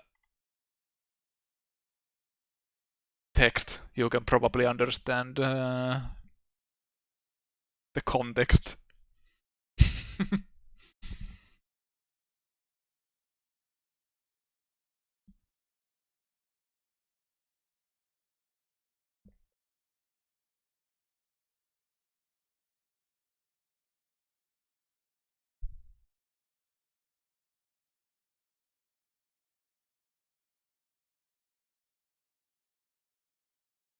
Last panel is like, fuck, I'm good.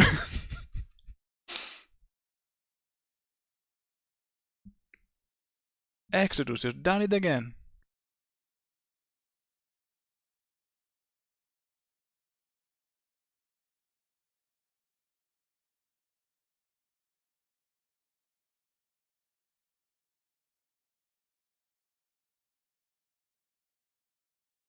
I was trying to think of multiple ways how to make sense into the exit's name, like she was found from the exit of the forest. No, that doesn't work. So making it so silly that she got the idea from an exit sign.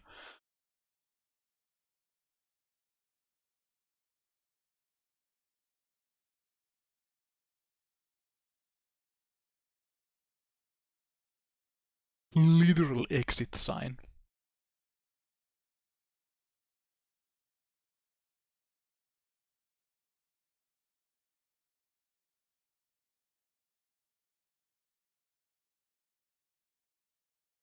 I can probably start like typesetting the texts into these tomorrow and upload them as soon as possible into Patreon.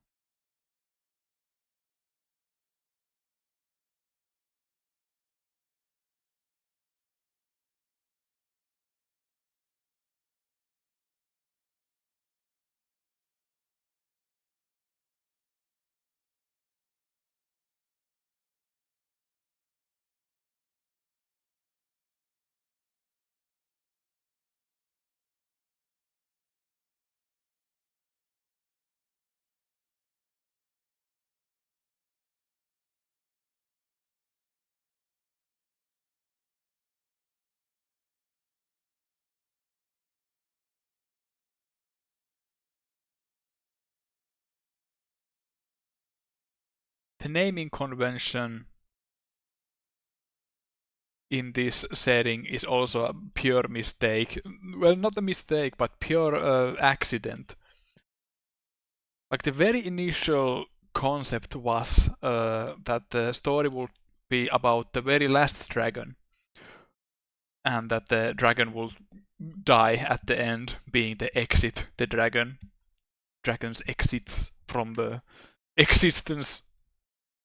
But more characters came in, and now I don't want the ending to be that sad, because there are many other characters as well.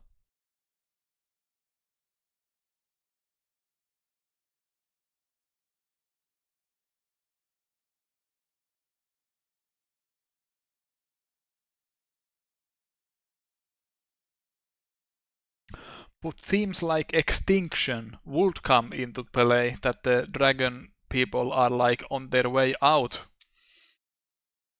They aren't as typical as it would be.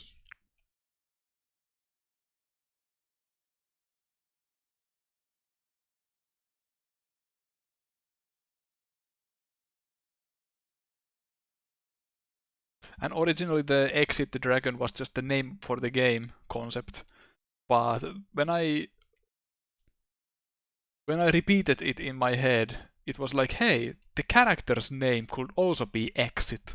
Because I have never heard anyone do that before. And I really like the Japanese pronunciation of Ekushito.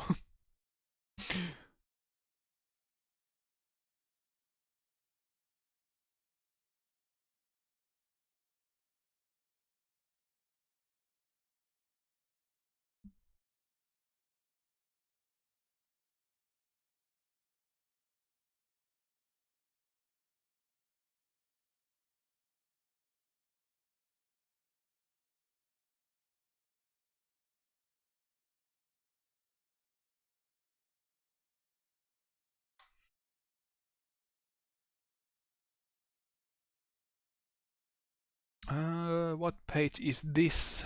This is page 8, and after that comes the 9, which is basically the last page. Even though I showed you the last page just a moment ago, but this is the last page of this particular story. The next pages are basically like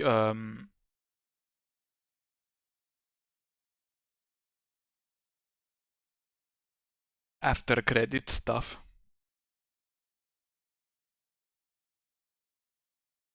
Like, here's what happened a few days later.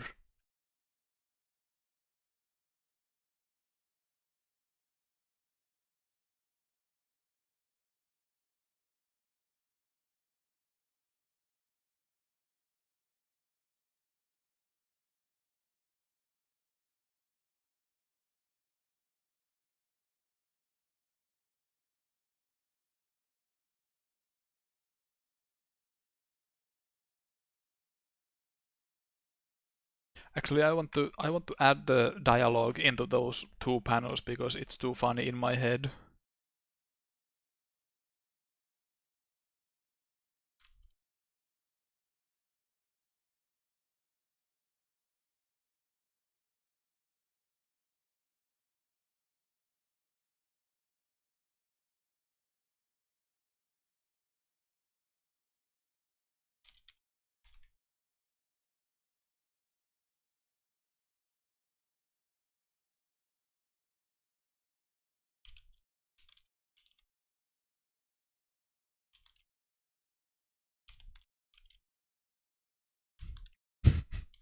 The LOL won't be in the final.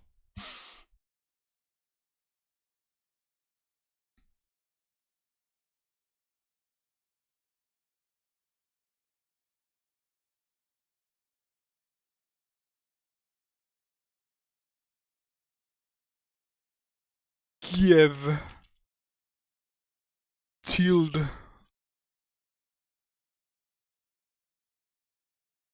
No. Minä no.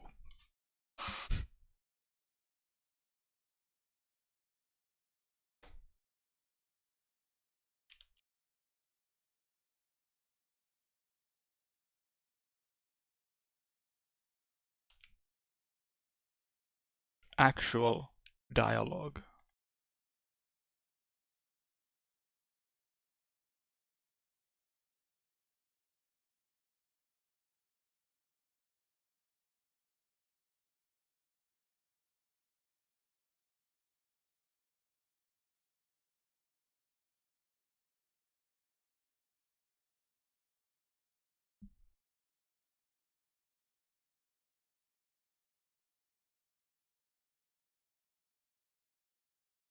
Exodus is searching for another lake to put the baby and the guy is trying to stop her.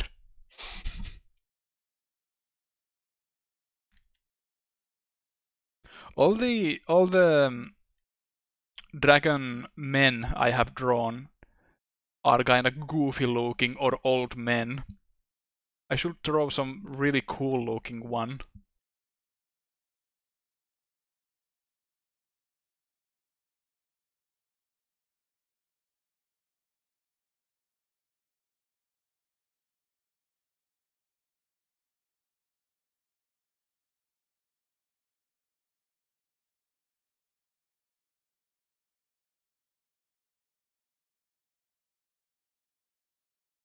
Someone female players would find hot.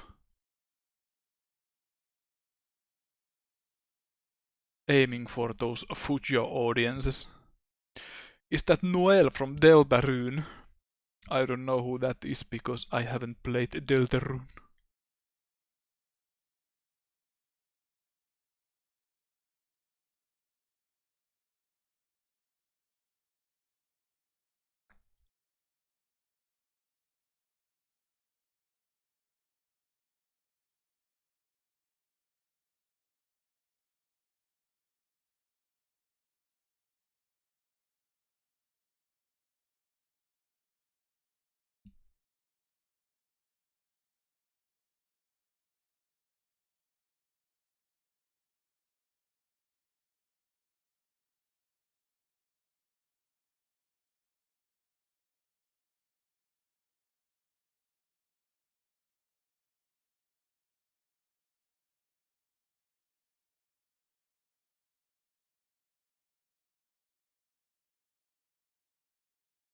I was wondering, half seriously, if anyone would be interested to ease my task and draw some of my Exit the Dragon comic ideas I won't draw myself, but I would commission like 1 or 2 pages, 1 or 2 page funnies.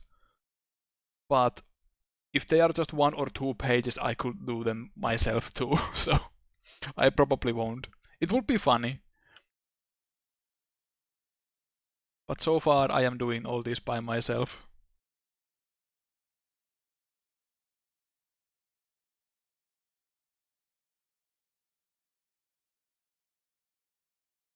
Because every time I finish one comic, I get ideas for two others.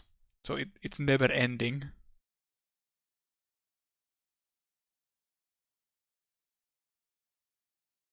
And I must draw them all.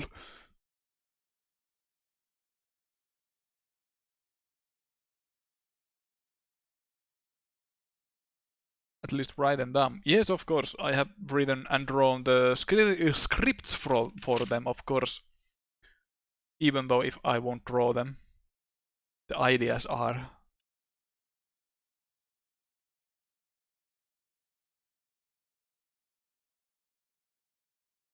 Hydra comics, you chop off one head. Yeah, kinda.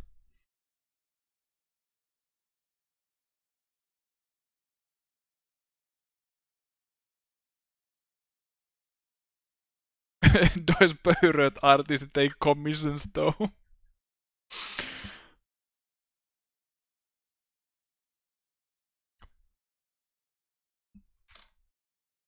How do I even explain this one?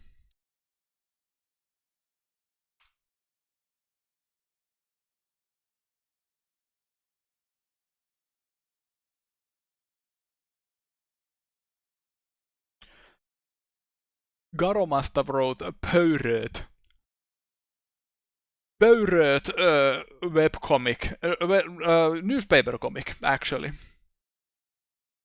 It's really popular in Finland. And it speaks to me in a way because the characters are from the same area that I am from, the Ostrobonia of Finland. The shirt he's wearing is a stable shirt around there. And they speak the same dialect than I do, in Finnish, of course. And I like to joke because the art, well, like in most um, newspaper comics, the art isn't as stellar, but it's funny. Funny. Funny to joke about that comic because it's very popular. Like they have like theater plays with those characters. Imagine that. Imagine like Garfield, but in theaters. Not movie theaters, but like actual actors on stage. Like what the fuck? How does a newspaper comic get something like that? Insane.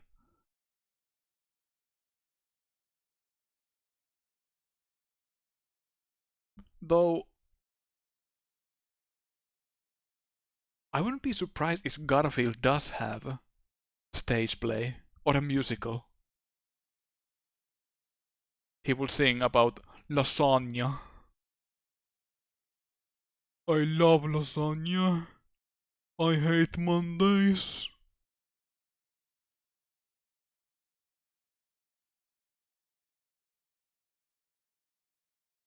Ask the Phantom. Did Phantom start out as a newspaper comic? I think it did, yeah. It did release in chunks.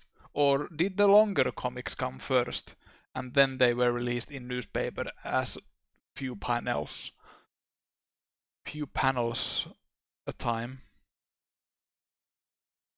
In fact, I have this saved on my desktop because this is the funniest. This is the funniest Phantom comic I have ever seen. It's just this panel in newspaper, among other funnies. There's the man just contemplating about something, sitting on his epic school chair. Imagining this just being this and not a part of a continuation story. Wow, that's very funny.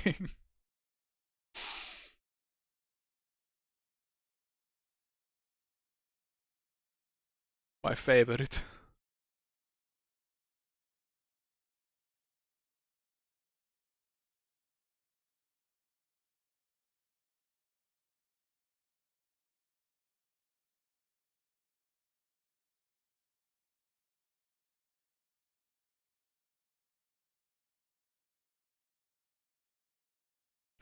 The hour-long "Where could my pipe be?" monologue gets close. Yeah, that's awesome video.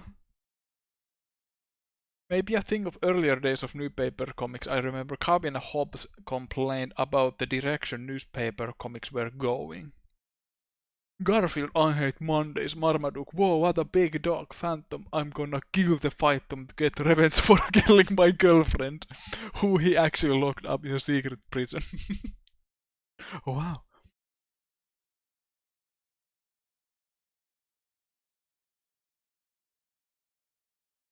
that escalated quickly.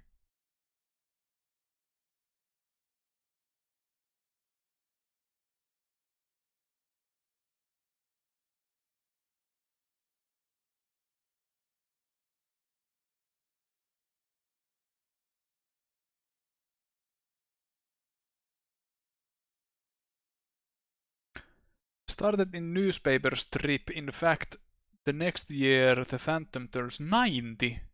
Jesus, that's old.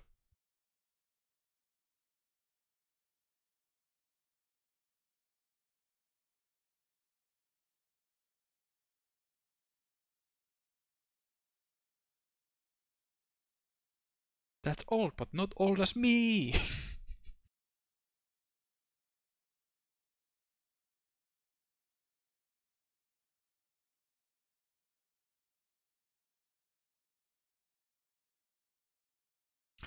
I'm an enjoyer of newspaper Spider-Man, which falls into the newspaper hell of how the plot barely moves an inch a day and repeats itself constantly.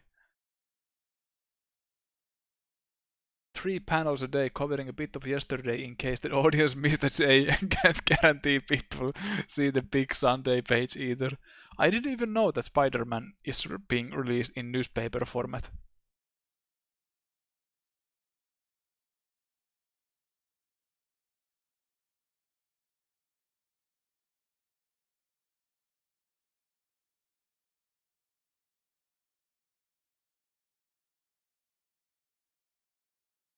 Kinda ironic because Peter Parker works for the Daily Bugle. I want those pictures for Spider-Man, Peter.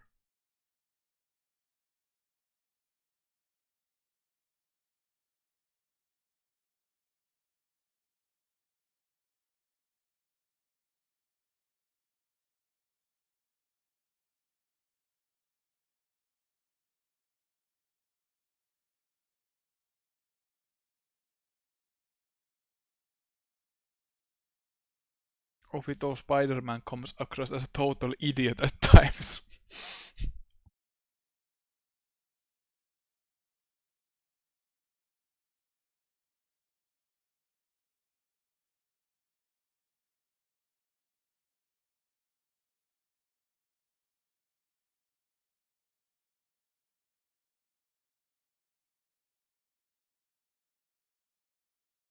No, wait, I lied. The next page is the kind of the last one. It's just a little illustration to wrap it up. Egads, now there's two of them! What the fuck?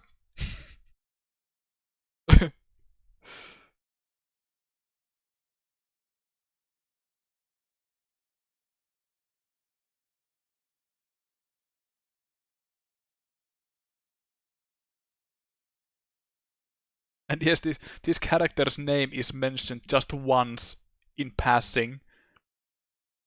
His name is Expire, continuing the X starting.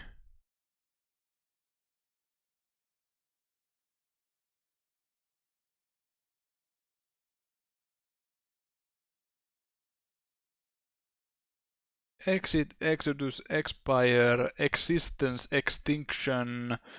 Uh, there was some word I haven't used. Exile, Exile is one.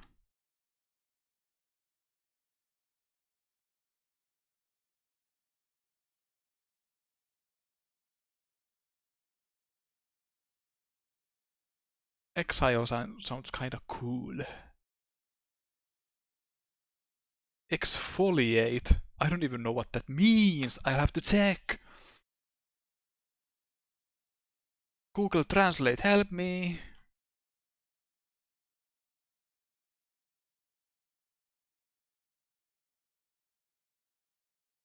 Exfoliate.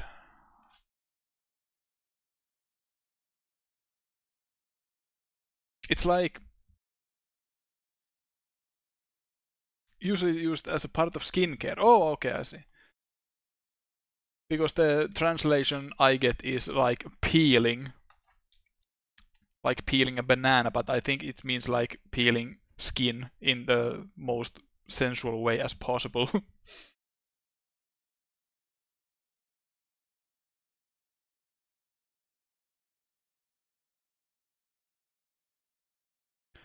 Like removing old dead skin with cleansers. Yeah, okay, that makes sense. With the peeling part.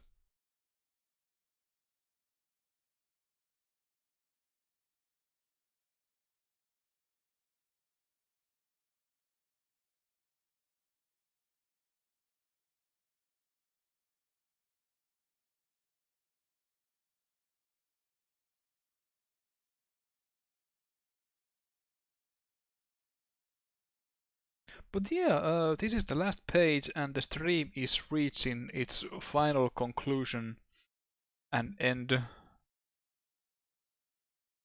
And this was pretty fun. I had my doubts if I can do this in English, but we had good time watching at uh, video game cover art while coloring.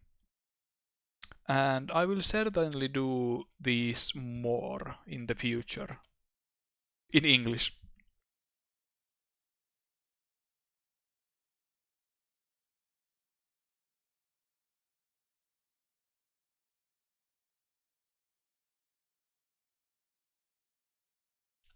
I'll probably do the like 12-hour notifications or pre-informations that okay, stream will start in 12 hours from this point on. Or maybe there will be this guerrilla type, like okay, in half an hour I will start. Depends.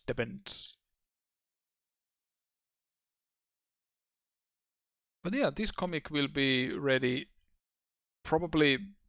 What day is today? Today is Sunday. Okay, most likely I can promise that this comic will be out on Patreon next week.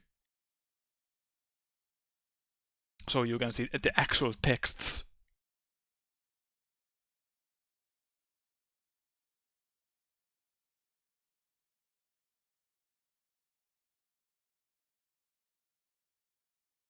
Even as Babs, you can see the difference in personality. Yeah, I try.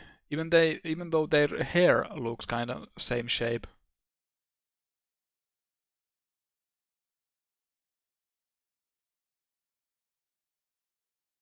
They better have a dragon named Extinguish for the next wildfire. That's a pretty good idea. Not probably for a dragon character, but someone who's like related to water somehow. But yes, this was the stream, and I thank you very much for watching. It was a good one. I'll see you around in the social media side of things and stuff like that. Have a good week, and I will too. Bye bye.